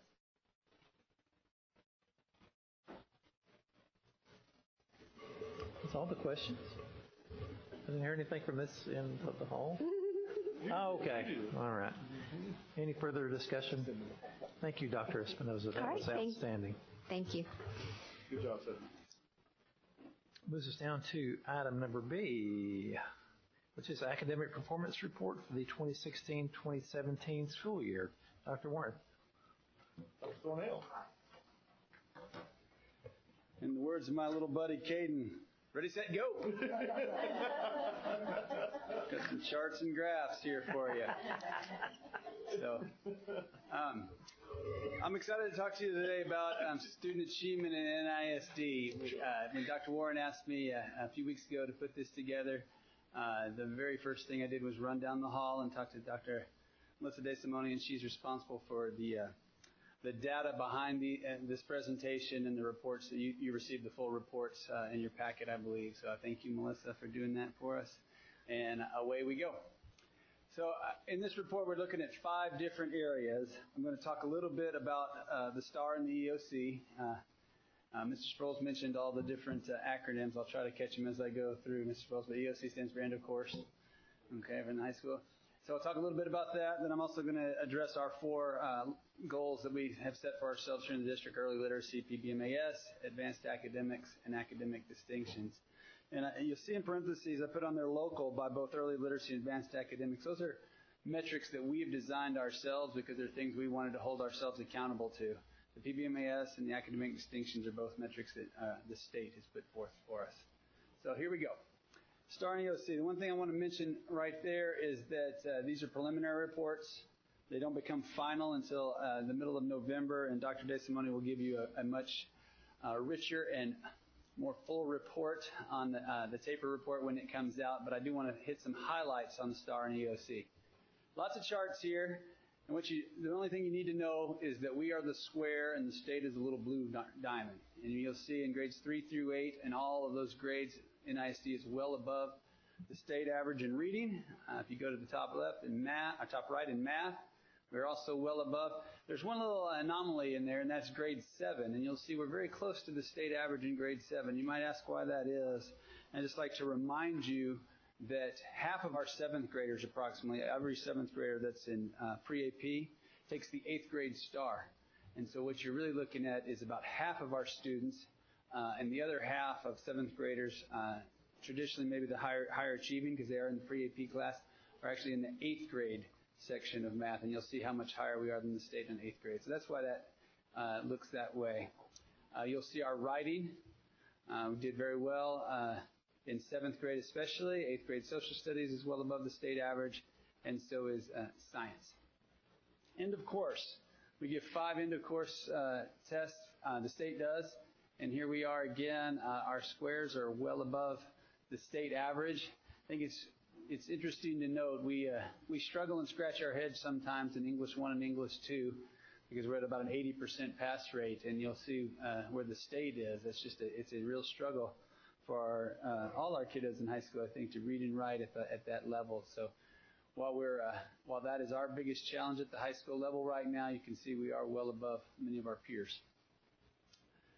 So I want to remind you also on state accountability, there's 4 indexes that the state gives us credit for, if you will, and here they are real quick. Student achievement, and that's just basically did they pass the test or not. Student progress is a growth measure that the state has come up with, and we also have a closing performance gaps and post-secondary readiness. What I'm pleased to show you is that we are well above the cut score in NISD in all 4 of those areas. That we are the brown bar on the right compared to the state. So I was excited about that. A little more index. The yellow arrow represents the cut score. In student performance at elementary, you can see all our elementary schools are well above the line for student performance. Middle school also well above the gold line, the cut score for student performance, and high school as well. So all our schools in NISD met the student performance, in fact exceeded it at the state level. Index 2, student progress, you'll see a trend here. Well above, all our schools are above the student progress measurement. All of our campuses had students that made more growth than was expected by the state. Middle school, you'll see the same trend.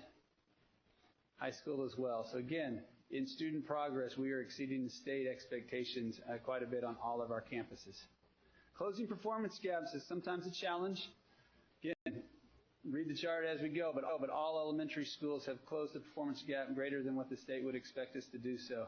So we're very excited about that. You can see that several of them are well above the state line, and we'll talk about that a little bit more in the presentation.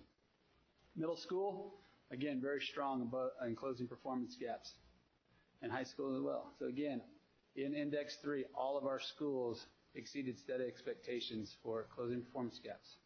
The last index, post-secondary readiness. You can see we're in elementary, all of our schools, again, well above the state expectation. That yellow line there. Middle school, again, far exceeding state expectations for post-secondary readiness. And in high school, also, all of them exceeding post-secondary readiness. So we're very pleased with that. So that's as far as I'm going to go on the STAR and EOC scores. Again, those scores become final later in the month, or in November, and we'll have a much more in-depth report later on. So I'm going to move to early literacy. In early literacy, our goal in the district is to make sure all the kids are increasing the percent that they read on grade level. And we use 2 metrics. We use the end of the year DRA and also a growth measure for the end of the year. So this chart right here will show you in kindergarten, 1st and 2nd grade. The red line, the red bar to the left is the end of the year scores, and you can see that we're above 80% in kindergarten and 1st, and we were just slightly under that in 2nd grade. I'm going to show you a 3-year trend here in a second. But what I was really excited about this one, if you look at 1st grade, it's almost off the chart in growth and the amount of growth they did in reading last year. Here's a 3-year trend, and I know those numbers are small, but hopefully you have them in front of you.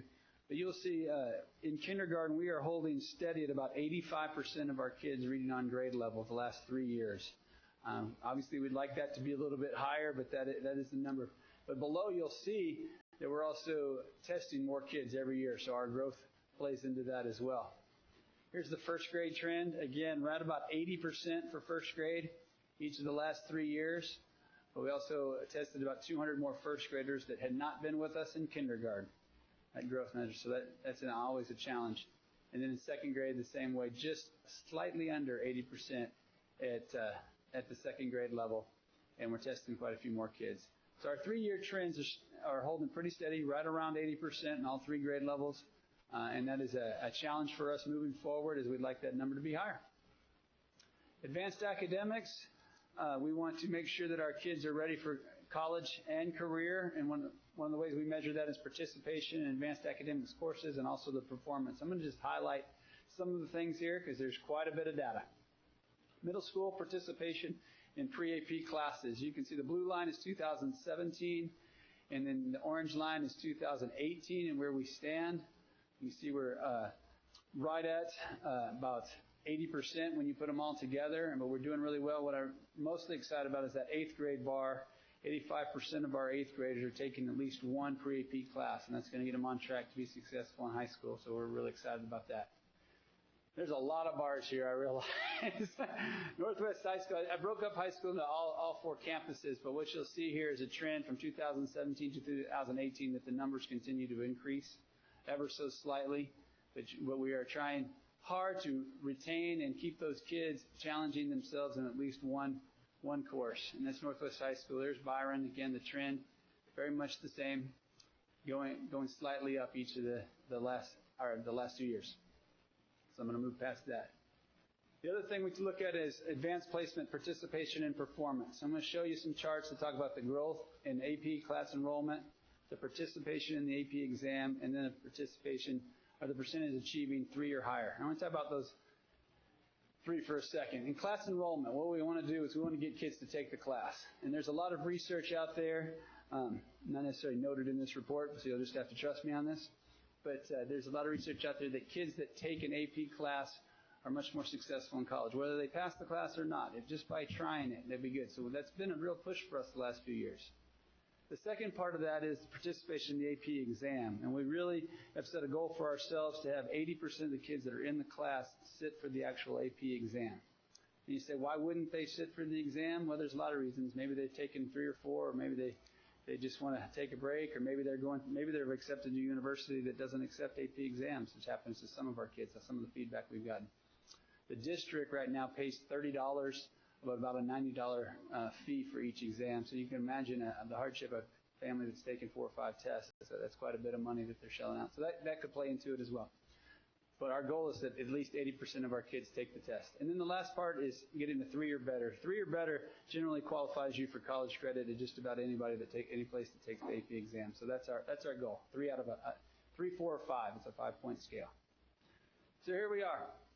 This is participation in our program. Last year we had 5,070 courses, and that was up about 700. But you can look at the 5-year trend. We've been trending up in this area. Now, some of that, of course, is due to our natural growth in NISD, but it's also, I think, a push by our counselors and our teachers and our administrators to challenge our kids. This is the percent of kids that took the test, and you can see we're right at 85% last year, and we've been slightly up over the last 5 years. And you'll look at the percent with a qualifying score at 52%. And, when I first started studying this, I thought, golly, that sounds really low. But you got to remember that's getting college credit as a high school student. And that is slightly above the national average and the state average, which both hover right around 49 to 50%. So 52%, we'd like that number to be higher, but it is a very challenging test. And again, we're having a lot more kids take it. So this is just AP English. This is the number of kids that took the test. And the number of kids enrolled is the top line, and the number of kids that took the test. So you can see a lot of kids in the AP English courses. And that includes 3 different courses: English language, English literature, and AP seminar we added in 15-16. And you will see how that we've been doing in performance on those courses. Right about 52% last year. Math participation leveled off slightly. You'll actually see kind of an anomaly. We had more kids take the test than were in AP math courses last year. Some kids that clept out, and some really smart kiddos decided they wanted to take the test anyway. And some of them did quite well. You can see our upward trend in last 5 years in math is just about every course. We have had a slight dip in statistics, and we're looking at some curricular adjustments and what might need to be done there. But we're very pleased with our math scores. AP Science, there's participation in taking the test. Again, an upward trend over the last 5 years. Here's the performance, and you can see I think it's very much on a steep curve of growth, and we're excited about that. Social Studies, again, following the same trend, upward trend the last 5 years. One interesting note here, and it's a challenge for us, if you follow the colors, if you can see the colors well enough, the one that's making a large dip for us is actually U.S. history. And that's something that we're studying and looking at. Dr. Espinoza and her team have actually got a consultant coming in that's an AP reader, and we're talking through some of those things. But AP history is taking a dip in performance over the last couple of years, and so we're going to look at that. But you can see the other ones look like they're trending up. World language. There are quite a few kids right there. I'm going to keep going. Here's another one that's interesting. We're not speaking French as well as we used to, for some reason. I don't have an explanation for that. I'll just be honest with you. But we didn't perform as well on the French AP exam last year. Fine arts, participation again. That includes art, 2D, 3D art drawing, and music theory. And they're all doing well, except for our drawing is taking a slight trend there. So Kevin's working on that. So those are some of the AP testing and the things that we go through. As you can see, the 5-year trends on all those courses we're very proud of, and I think they continue to do very, very well. I wanted to just remind you of the dual credit courses we offer, because that's part of advanced academics. You can see the number of kids enrolled. Our North Central Texas College, our NCTC, those are the classes that we offer. And the number of students right now, we have a little over 300 kids enrolled in those during the day. Our UT on-ramps, you've heard a lot about that, and they're getting UT credit. Actually has 450 kids in it this year, doing really well. One of the largest programs in the state, as we've shared before. And that's going well. And then our academy courses, where they're getting dual credit, come from both Tarrant TCC and Dallas Community College El Centro for the Culinary Academy. So we're very pleased with that. I will report to you that about 95% of our kids that take dual credit finish the course and receive college credit next year. So we're very, very excited about that. PBMAS. What you need to know about this is if the goal is to get a 0. Okay, we're thinking golf here. And it is a state measurement looking at subgroups, bilingual education, special education, CTE, and Title I students. I'm going to show you some charts. And Dr. Alexander is the expert on these, so she may jump in here anytime. But these two charts right here will show the first chart is writing, reading, and math. And you can see our pass rate. We are at a 2 and a 3. And again, our goal is to be at 0. So this is a challenge for us. These are some of our students that are still struggling with us, and we look for different programs, different ways to reach them. But you can see where our pass rate is there. And again, that's one of our challenges. What you will see on this chart to the right is science and social studies in grades 3 through 8. And we are at a 2 in science and a 3 in social studies. So again, this is a group of students that's struggling for us and something that we're going to work on, and it's part of our district improvement plan. However, I want you to look at this chart, and I'm proud of this chart. This is based on our students that have exited our SPED program because our ARD committee with parents and teachers and staff members have decided they're ready to exit out of special education, and look at their pass rate.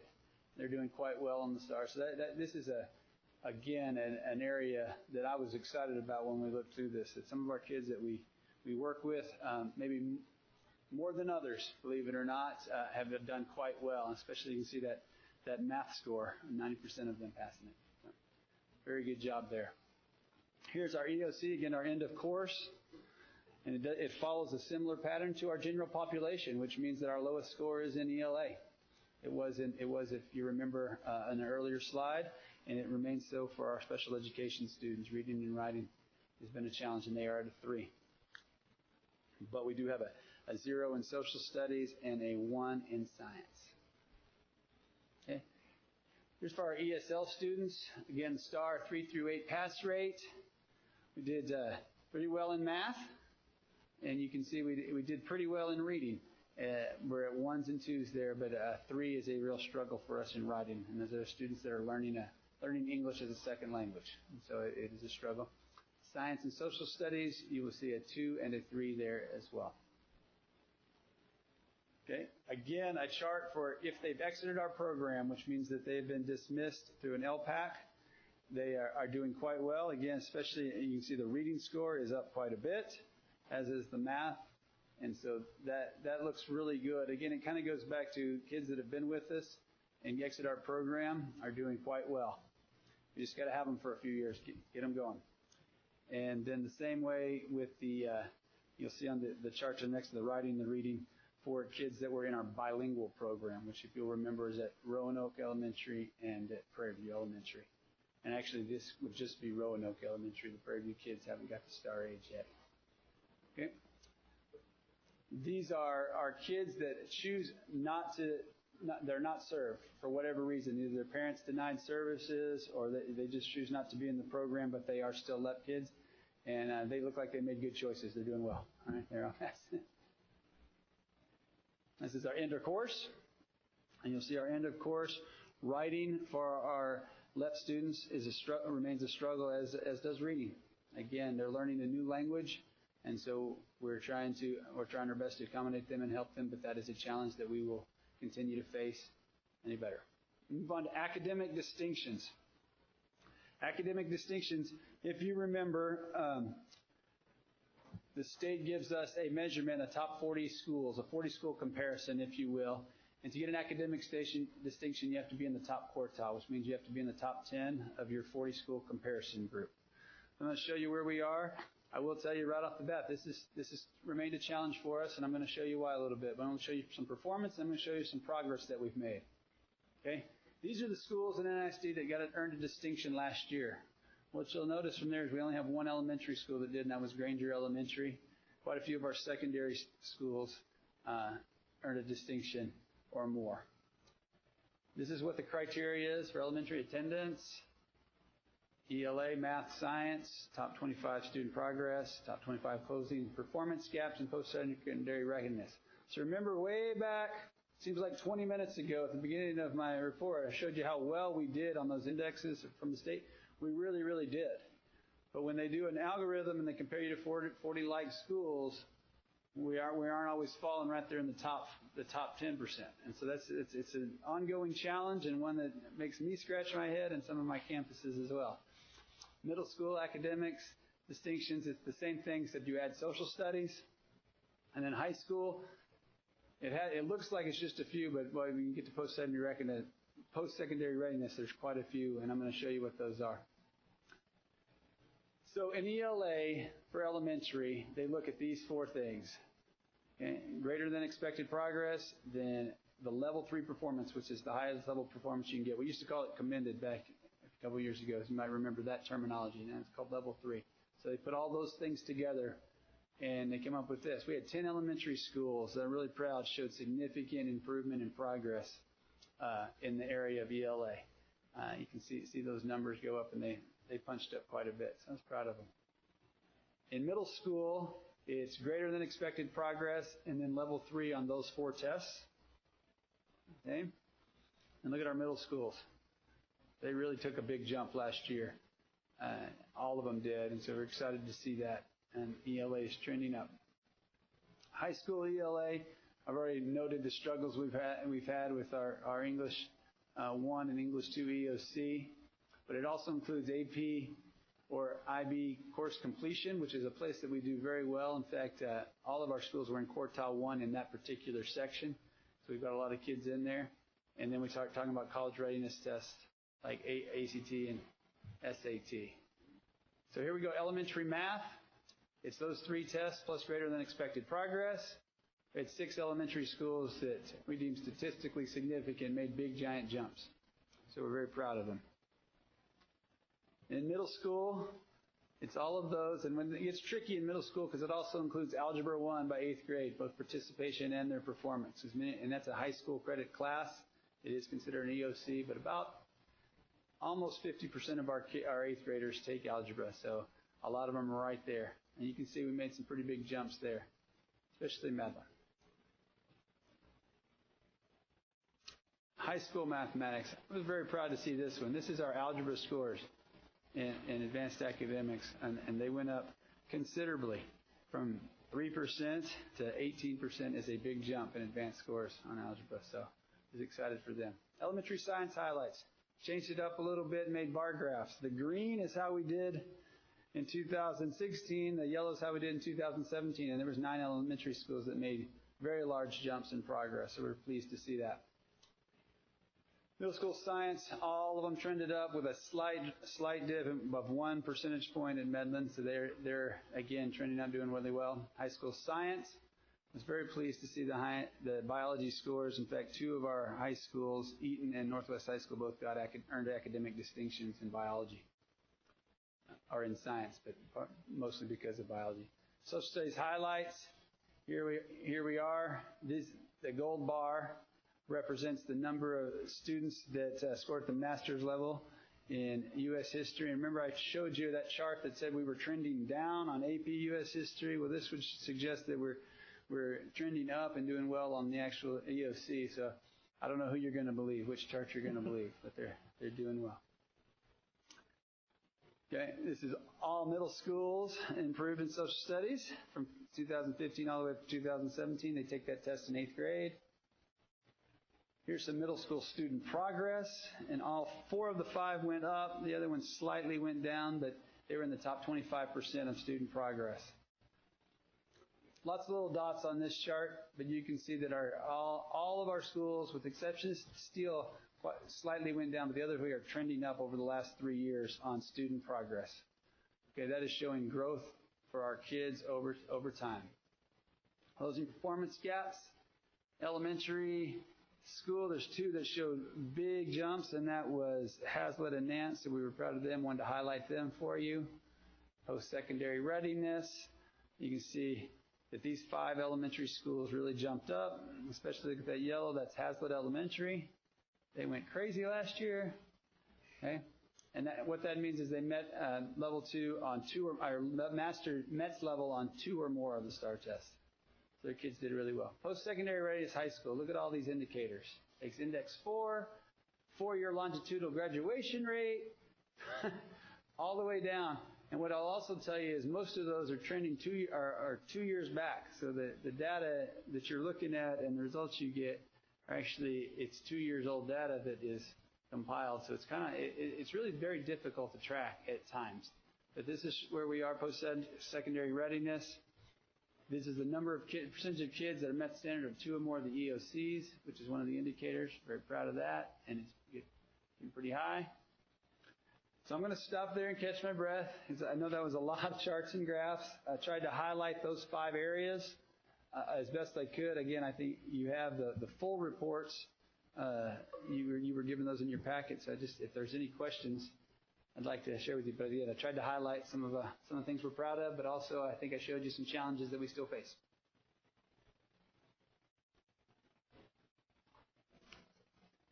You're gonna here we go. I have a question. Okay. I read this somewhere in this 1,000-page document we had here, but anyway, on the dual credit for college credit, I read that the students responsible for the tuition, what kind of tuition are they having to pay? I think it was TCC, the one I read. Yep. It kind of varies by program, and Bobby is actually at College Career Night, but Celine can help me out with that. I'm going to let you take that. And, are there kids that want to do it but can't afford it? And are we doing anything? We hope not. We are doing things to help them in different agreements. And some of the universities or community colleges have been easier to work with others, but I'm going to let her answer that question. So we have various partnerships with El Centro this year. When we first brought on El Centro dual credit, it was actually free. It was part of a 2-year grant. That grant went away. However, because we recruited those students on free college credit, we've actually covered that cost out of CTE funding this year. And a rollover program that we have with El Centro, and renegotiated that contract to get a flat in-district rate, where instead of paying $350 a credit, we pay $140, but we covered the cost. With aviation, with TCC, they do pay for their own program with TCC. It can vary from $2,000 a kid to $20,000 a kid, depending on what they're choosing. If they go for their pilot's license and they get their hours, it's still at a reduced rate compared to what we've paid in the past.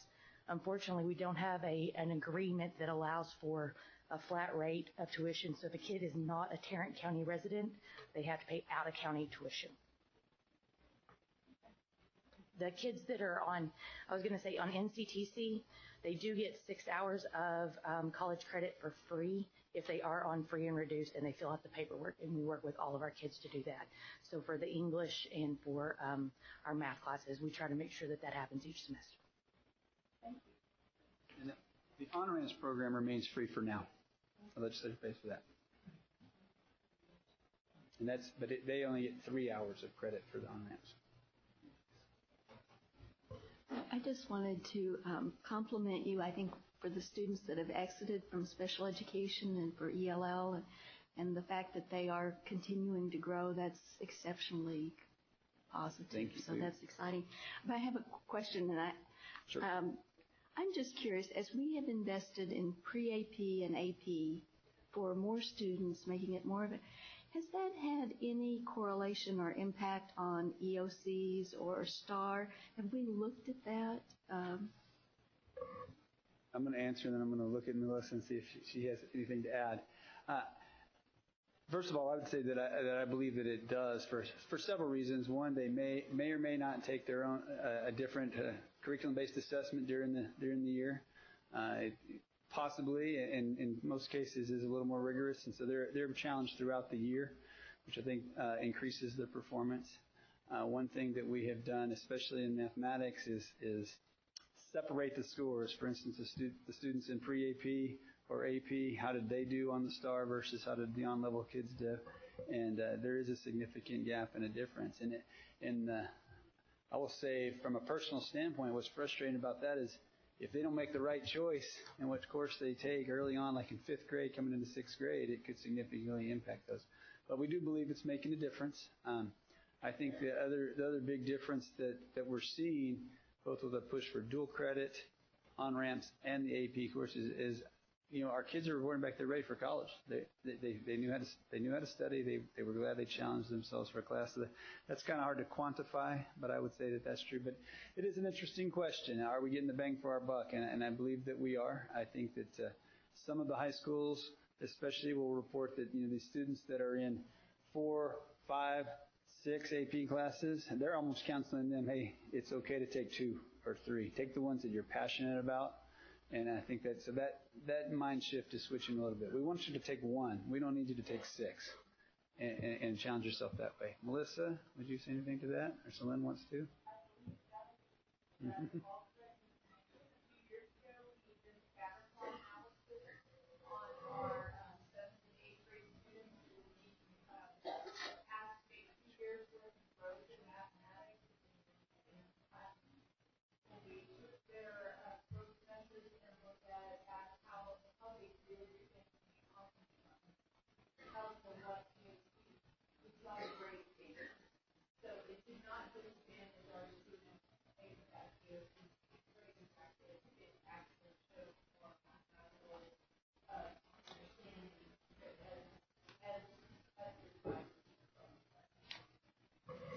We have been cohorting students also, like our students that are in the STEM Academy. And I know most people make the assumption that students that are in STEM Academy are automatically AP students. Those students come to us with 504s, IEPs. They're all over the spectrum, but those students are still taking pre-AP and AP courses. At current levels, we had a 100% pass rate on all EOCs for STEM Academy students, and we saw over 80% committed in Algebra 1. So. I think I'll only have just a quick comment on the in Goal 2. I think what we started as a board as part of our goals back in 2012 or 13 to start paying some attention to those advanced courses. I think it has moved us now to the level that our parents can appreciate what we're doing at our schools, not just getting kids into the classes, but then also performing. And I think our students are starting to perform, have been performing at a level that we've expected that they should have been at. And so I commend, both with Stephanie and her work and you and the whole team, just continuing to push our students to achieve great things. And so I do appreciate that. And also I appreciate the words you just said about starting to look at, do you need to really take 6 AP classes? And are you playing the GPA game, or are you taking the classes because they're really of interest to you? So I would appreciate a look at that and how we're also working with our students and counseling them. But thank you. Great job. Absolutely. Anything else, board members? Well, thank you, Dr. Thornell. Right. We'll be talking to you later. Thank you. Board members, if you can hang on to item F, I'll give you a break. So that brings us to item C, which is September Financial and Investment Report. Mr. Gresswich. Yes, this is our big month for all of our financial reports. This is, of course, our standard monthly financial report. We had essentially $213 million invested. Returns are up. It's kind of interesting to see. Remember when they were back down about 25 basis points, 0.25%. Now they're up over 1%. Not all that dramatic, but better. Fortunately, the interest rates haven't risen so much on the long end, so it's still been pretty good for our bond issuances. It's just better for our earnings. We're diversified in both maturities as well as investment types, and we had earned $131,000 for the month of September, and we're up to $500,000, which there was a year when we hit $500,000 for the whole year, and we're now in the third month, so we're about 4 times higher than what we were. And of course, this helps with the financial earnings. The only thing I'm going to point out is that if you want to look at the agenda item at the very end, the 4th section is the quarterly report, the management economic summary for the 3rd quarter of 2017, prepared by First Southwest Asset Management, which is the district's financial advisors. It's very interesting in the sense that the predominant economic issues, was weather, specifically 3 different hurricanes. And I thought in there was sort of interesting. I did not realize this, just read it, but there were 20 trillion gallons of water dumped on the Houston, Louisiana area by Harvey. That's a lot of water. And as a result, there's a lot of flooding, and that's influencing both education and finances across the country. I'll be happy to answer any questions at this time. We know we've got a lot to cover still tonight. Board members? Thank you, Mr. Gresswich. Brings us to D, 2017 tax roll turnover and analysis of delinquent tax roll and report of delinquent tax collections for July 2016 to June of 2017. Dr. Warren. Mr. Gresswich. Yes, we contract the collections with Linebarger, the attorney's firm. They do our delinquent tax collections. Our entire system is built around the 3 central appraisal districts do the appraisals based on the county. Of course, that would be Denton, Tarrant, and Wise.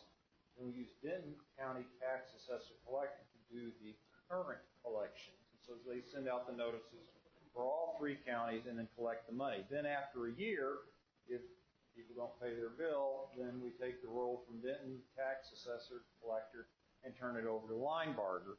And as you may recall from the audit report, we are actually collecting and drawing down our total outstanding debt. So we had a very, very good year on collections.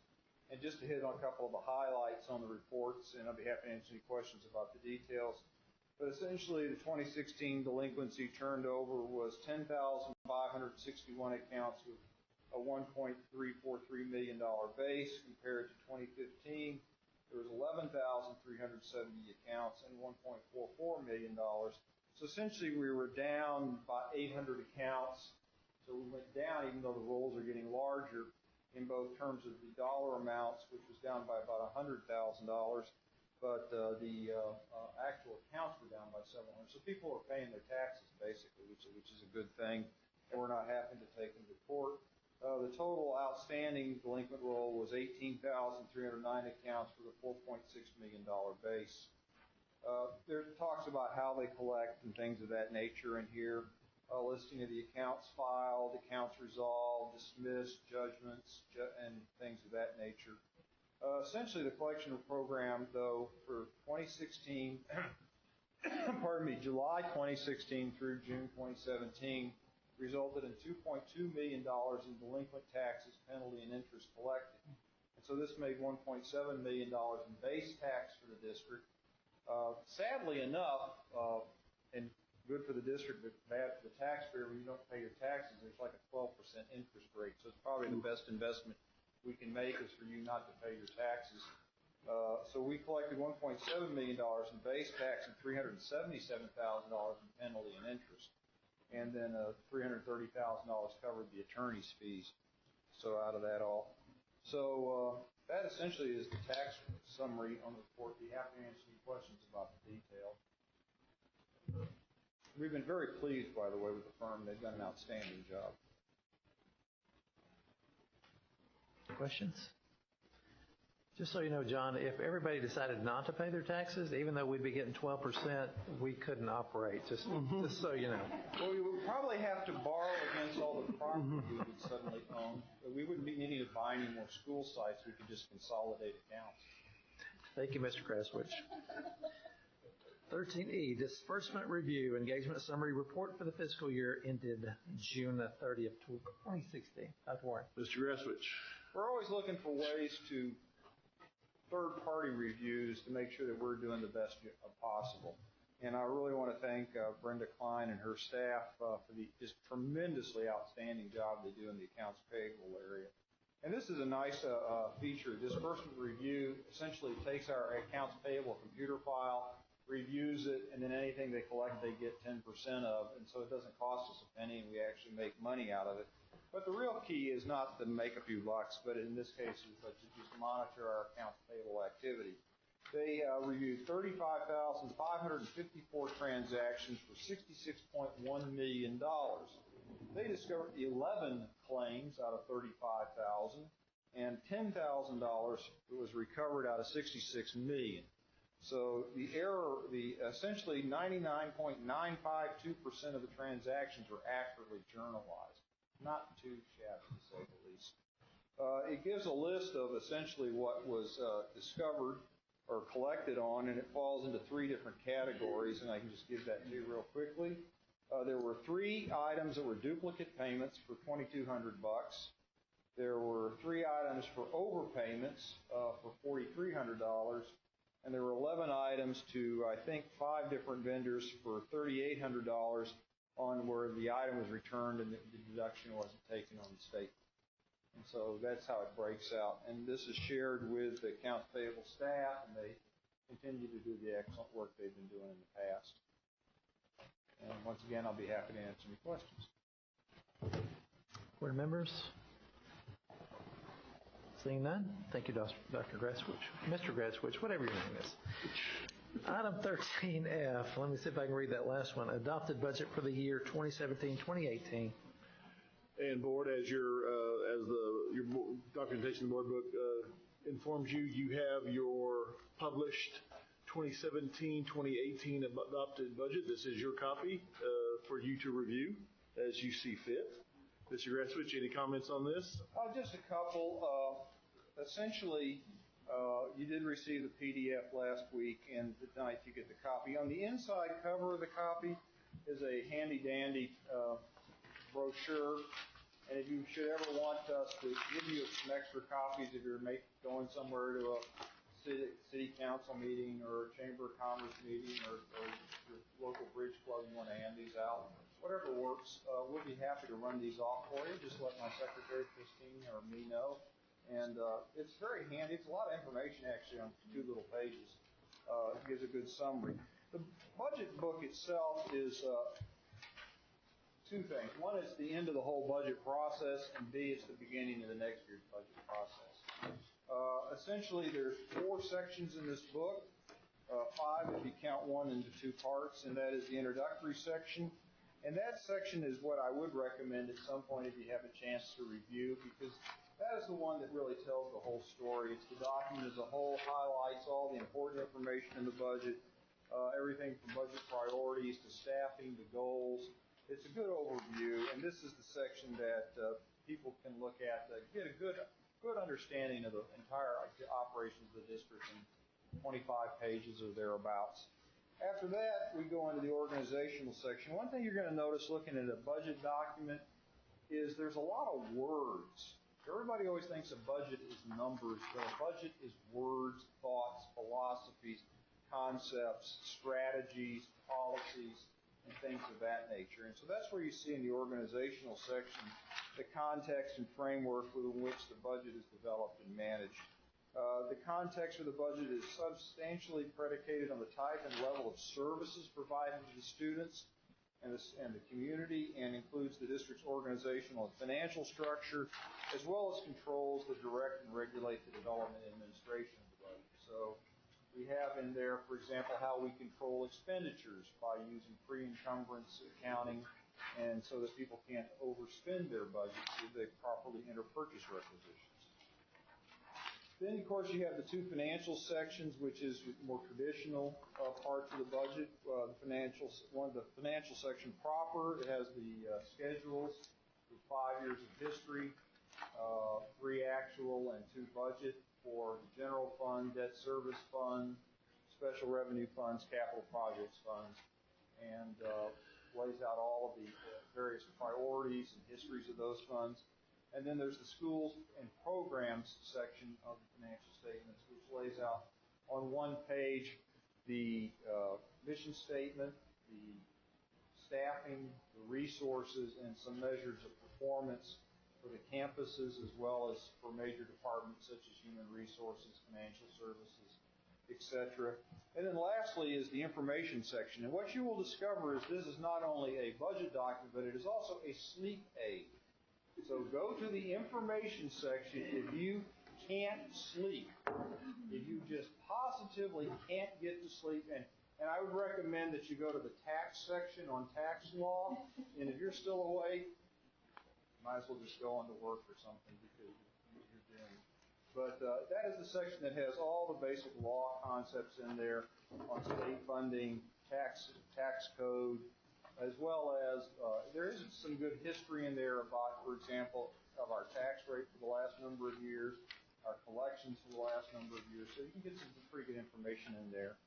All of this is, the purpose of all this is to be a referential guide to help guide the preparation of the next year's budget and help people who are new to the district understand the district. So we're very proud to be able to furnish this to the district. It's an above and beyond thing. We submit it to ASBO and GFOA for their peer review and comments, and we'll be happy to answer any questions or give you a copy of the brochure or whatever you need at any time. Questions? Seeing none, thank you, Mr. Graswich. With the board's pleasure, I would like to have a 5-minute recess, if that's sufficient. Good. Try to be back here as close to 9 as you can. Thank you.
Okay, we're back to item number 12C, Superintendent's Performance Objectives.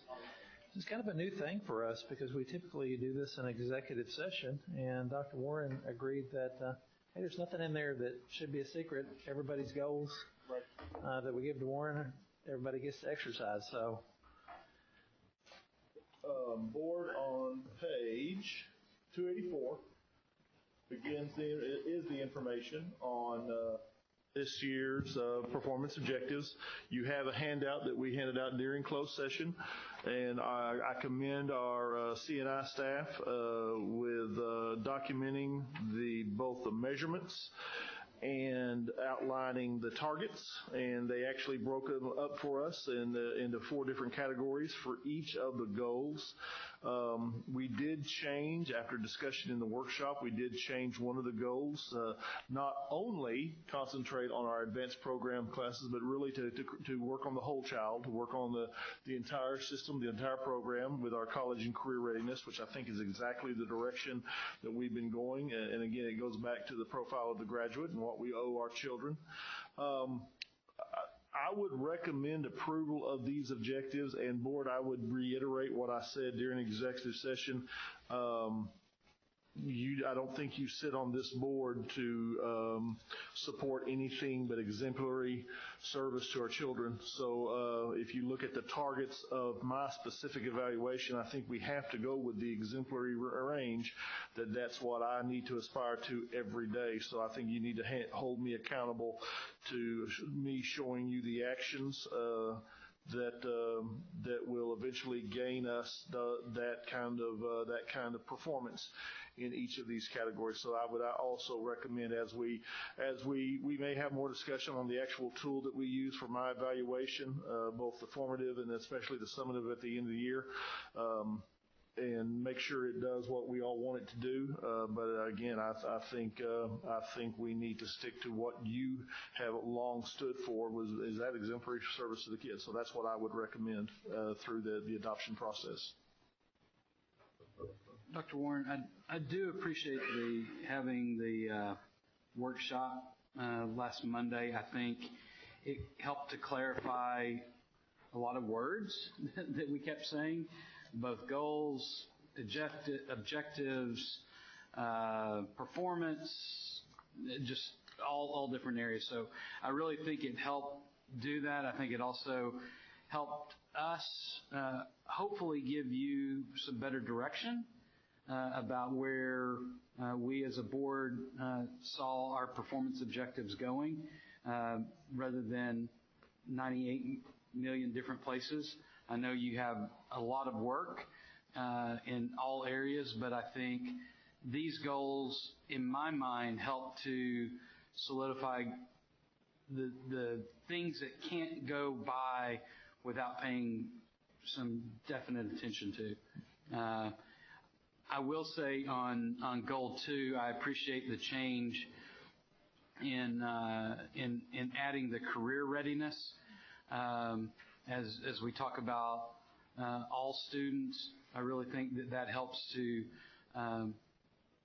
give students, even at the early grades, as I talked to Michael earlier, just even at the elementary grades, some direction about career orientation. And I do appreciate having that added in because I think it will help give them better direction, even help our parents with better direction about why are the kids doing certain things. So all in all, I really appreciate having the workshop last week, and I think we've come up with some really good goals and our performance objectives. Yeah. Mr. Fuller, what I would recommend, now that I have a better understanding of us and a better understanding of the district after now almost a year and a half, I would absolutely recommend us having that kind of workshop every year to really just sit down with the 8 of us and really talk through these kinds of things. So this is one of the most important documents that we approve every year, is to really center me and center that. One of the things that we are blessed, and I actually got to sit down with the C&I staff, Rob's crew, today, and I hope they really heard what I said to them. We've got such talented staff members here in all the departments, and I'm very pleased with the efforts that I'm seeing. Dr. Warren, I don't want to belabor the point, but I do feel it's important to echo a lot of the same sentiments that Mel had. As far as really appreciating the workshop, and I'm glad to hear that you think that's something we should do going forward.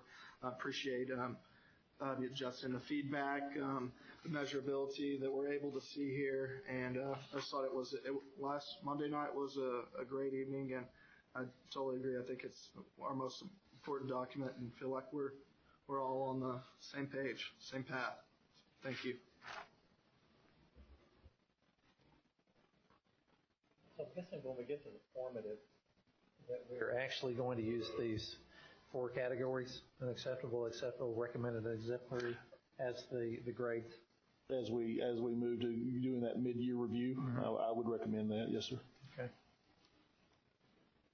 That's different from what we've used in the past, the only reason I mentioned it. Well, and I think just when listening to you guys talk about especially needing more metrics, and that's what we talk about all the time. You know, children cannot be rated on one exam every time they sit down, and none of our teachers, who we call our master teachers, do that. They understand the differences in students, and we need to follow suit. That's the mistake the state has made so many times in the past.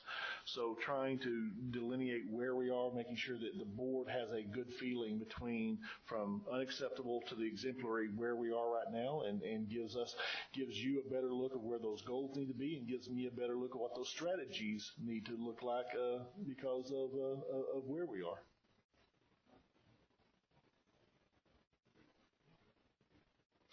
I guess I have a question on Goal 1 under the district performance. You said the scoring and the recognized or exemplary range. Should we focus on one or the other? I mean, you're saying that we either want a B or an A. Is that what you're basically saying? I'm saying you're talking about the target? Right. I think the target, you have used the 90 percentile for a long time, and as we heard from Rob, we are kind of stuck on 80%. That 20% of our kids do need that. You can probably track, and Melissa, I don't know this right in front of me, but you can probably track the kids that have always been with us are probably doing a lot better than those kids that come to us, and we have so many new kids that come to us every year on different reading levels that may be some of the cause of that stagnation right now. But I think because the literacy component is so important, I think the target has to be high. The goal has to be high. So my objective also has to be high, and we're going to do understanding what the metrics are really telling us and adjusting the strategies as we go along. We still have to set a goal that every child is going to read on grade level, and because we know they're not going to be successful as they get older if they're not. So I would recommend you keep that target where it was when I first arrived.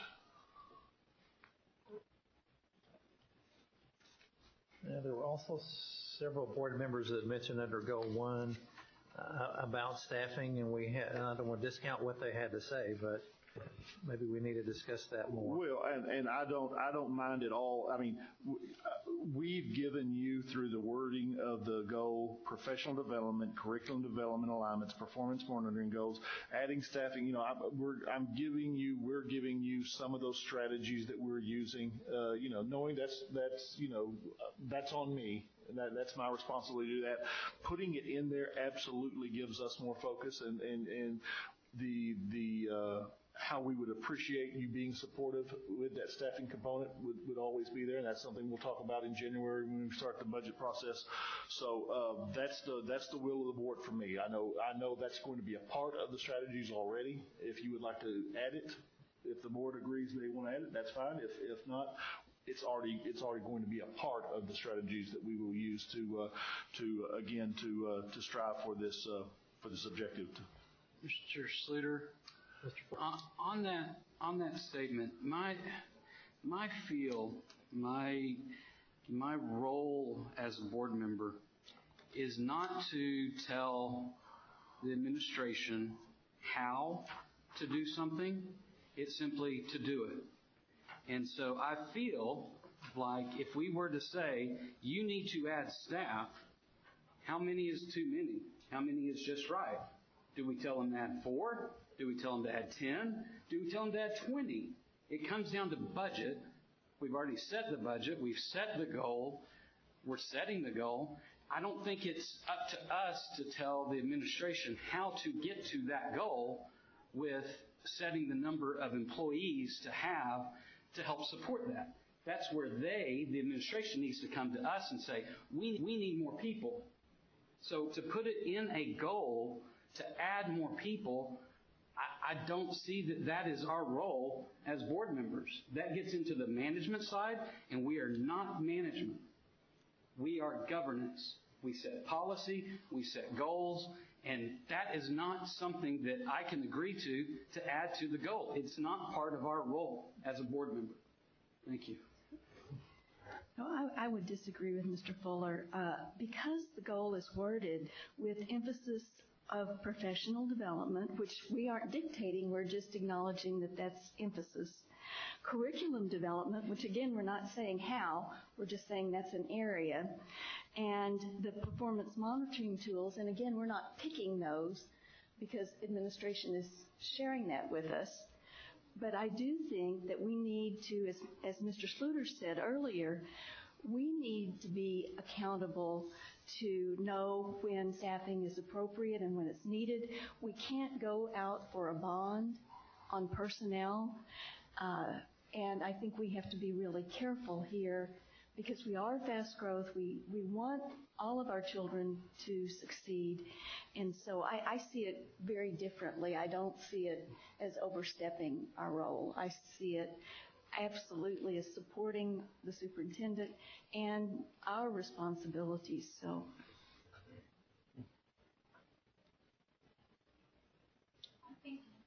Okay. Well, guys, if you look at bottom line, I probably could have written these a little bit better because on goal 1 and 2, I actually give you an opportunity to vote on some strategies. 3 and 4 just say we're going to do it. And you know that and doesn't I don't tell you how, I don't tell you what we're going to use and who we're going to use. So it really just understand we know what our role is as administrators. You know what your role are as board members.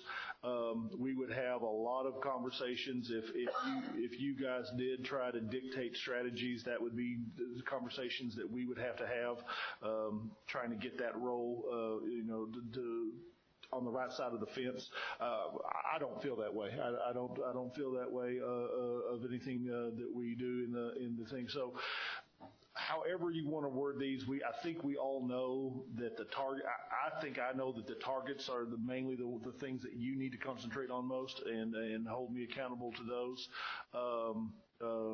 And again, I feel very comfortable that if we did go over the wrong side of the fence, that we would get ourselves back on the right side of the fence just with some conversations.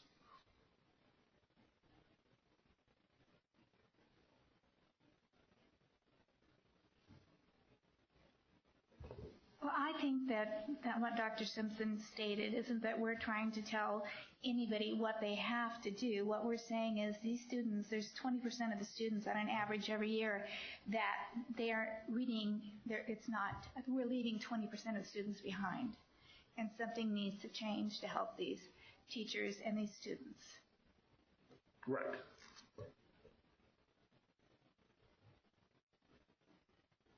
Mrs. Sproles, do you have anything down there? No, just. And so with that, are we saying that, I guess I'm asking for clarity. Are we saying that in goal 1 we need to say, and add staff to support blah, blah, blah? Are we adding staff into the actual goal statement is what I'm asking. Well, the only way, in my opinion, the only way that you can put it there is how we reinforce this goal with staff that he recommends. And again, it's more of a board goal to me than it is a superintendent goal. I can see, some of both sides, because there's some wanting to say, yeah, we need more people there. But again, that's Ryder's job to say, I need more people here, support me on that. So I'm just kind of the mediator here. So. Well, and I'm just asking because the other night we didn't add it to whenever we were talking in the workshop to add that to that. We mentioned it, but nobody talked about adding it in at that point. So I'm asking for clarity. Is someone suggesting that we add something in there about adding staff rather than working with the staff that we currently have? And at that point, do we need to set a measure around that for how many is appropriate? do we need to add another performance measure if we say we need to add staff? Because then we have to rate him either acceptable or exemplary based on adding staff. I think if we did say add staff to accommodate the 22-to-1, that priority that we once thought was very important, we kind of let that slip aside, and we let a lot of classes, 3rd and 4th grade, go larger. And even if those kids that aren't reading by the end of 2nd grade, they still got to learn in 3rd and 4th, and they've got to have help. So we make those classes bigger. It makes it harder. I see it differently. I see it as giving the superintendent permission to think about what staffing is needed and to tell us what would be helpful, because our performance measures are not about staffing. They're not about professional development. They are not about what's going to be done with curriculum. So I see it as opening it up to give the superintendent some latitude.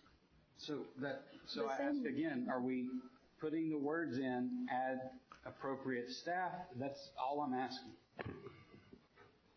Here's what I would recommend. After our workshop and after we've thought about it for a couple of weeks, or at least a week, I like the wording as is. I would not recommend that we add the specific staffing on there. And I mean, just think back to the budget process of last year. Dr. Cayley came in. She had work with every other executive director and administrator in the appropriate administrator in the central office and campus support for that. She came in with a succinct group of reports on our staffing needs of the district. She gave those reports in a great way. We discussed them. We agreed on some. We disagreed on some. And then they were approved.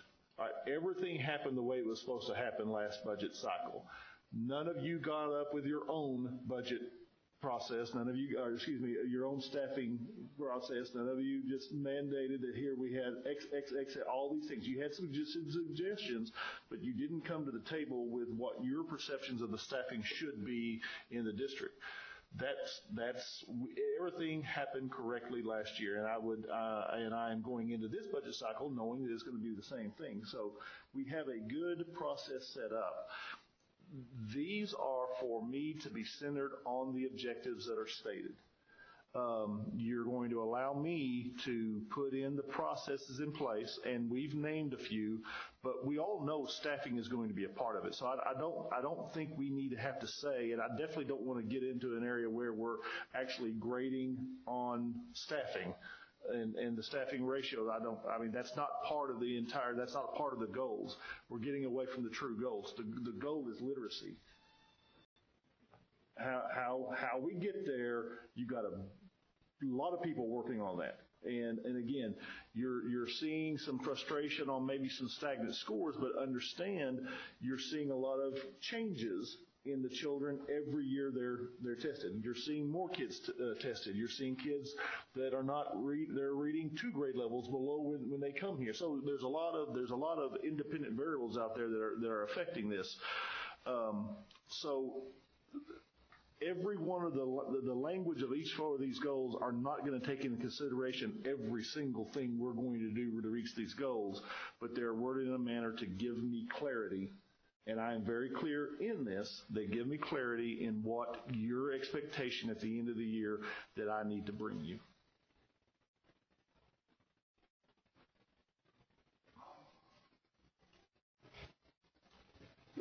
I guess not that time to think about it and hear everybody talk. I guess with the goals as stated, is to at least get to the 86% to get the exemplary score. And if that doesn't happen, then we ask the question, well, why not? Were the classes too big? Was there not enough support staff? And then what are you going to do to fix it? Well, and that's a great example, Steve, because Stephanie got up to that and did a great job with her PD. But at the very end, she included here's here's the challenges that we have. So in all those reports that we give you, we're going to make a special concerted effort to make sure we're not just giving you all the good news, but we're also giving you, here's what didn't work, here's what we have to retool, here's what we have to reload on, so that you will know going forward. I think your knowledge of the strategies we're using is very important for you as a board member to have, because you're going to get questions out on the street about what's Ryder doing up there on certain whatever measurement they're looking at. So I think you having knowledge of those things is very important.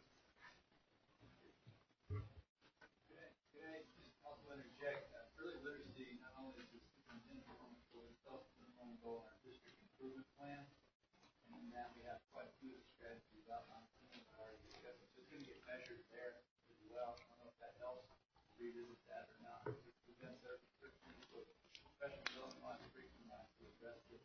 Will be measured including some new staff members we got.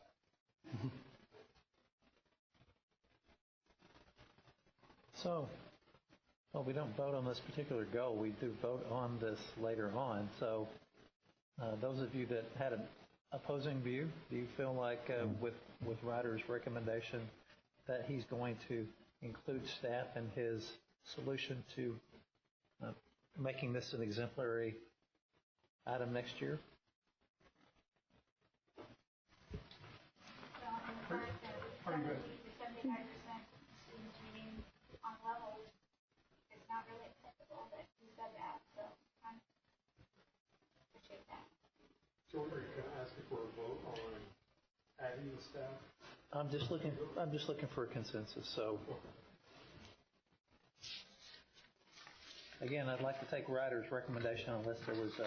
Yeah, I'm good with how it's worded because if you didn't meet these goals, then why not? Then the question at that point. So how we get there is that's why we hired you. That's why y'all hired you to do what he does. So we're giving the reins of the position to him. Okay. And I will speak honestly. I really do feel like if it says an aligned emphasis that we could add staffing without there may not need to be any staffing, but it just makes it clear that that's something we should look at. So that's. Mr. Schluter? Yes, sir. I'd like to move to approve the superintendent's performance objectives as recommended.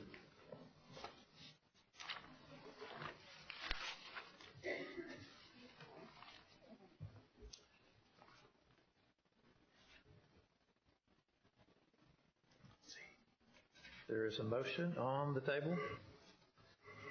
For the motion as read, is there a second? Second. Motion has been made by Mr. Fuller, seconded by Mr. Sproles. Is there any further discussion on this item?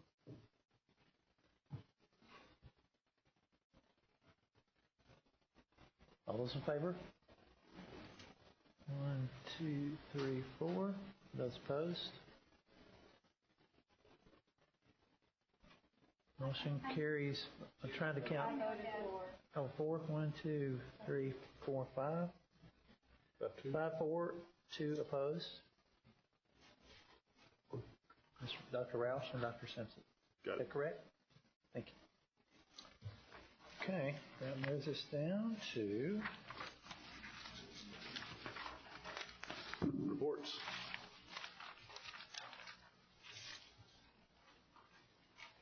Consider any item removed from the agenda on item number 14. Is that correct? Got too many sheets here. And there were none.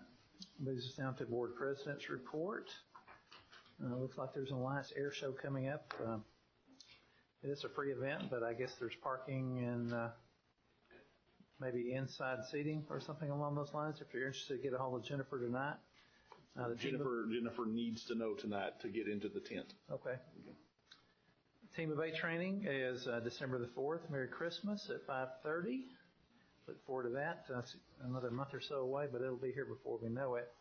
And that's all I have. So moving to 16, Superintendent's Report. Board, couple of things. Jennifer is going to email you a copy of Dr. Collier's contract with TASA for strategic planning. She was giddy about coming back to update our strategic plan. She thinks a spring schedule is very doable to have that thing knocked out and approved by April board meeting, so it will actually be a part of our budget process, so that'll be good. So I'm just going to send you that information, and it'll be on next month's agenda. Or probably won't be, not with the price tag, but just if you'll look at it and let me know. I mean, it's pretty much the same pricing as happened last time, so it was a very good contract. Just a FYI, Celine has put on your place a folder for CTE, and it's all the information in the career the college and career opportunities that was sent to all of our eighth grade students, Celine. 8th grade students, so that just gives you a indication of the communication we're having. If you showed up on Saturday for the band contest, sorry, no one was there. If you would like to, if you want to bring the grandchild to marching band, it's this coming Wednesday, day after tomorrow. Eaton High School will march at 11 a.m. Northwest High School will march at 11:30, and Byron Nelson will finish us off at 1:15. This was rescheduled because of the thought, Kevin, right? The thought of bad weather on Saturday. And let's see, you should have received invitations for VIP night at Tanger Outlet. So everyone is invited to that Thursday, October the 26th at 6 p.m. And then we have our usual football games. We have Thursday, Friday, Saturday this week. Byron Nelson Thursday, Eaton on Friday, and Northwest on Saturday at noon. All home games. Come on. That's all I have.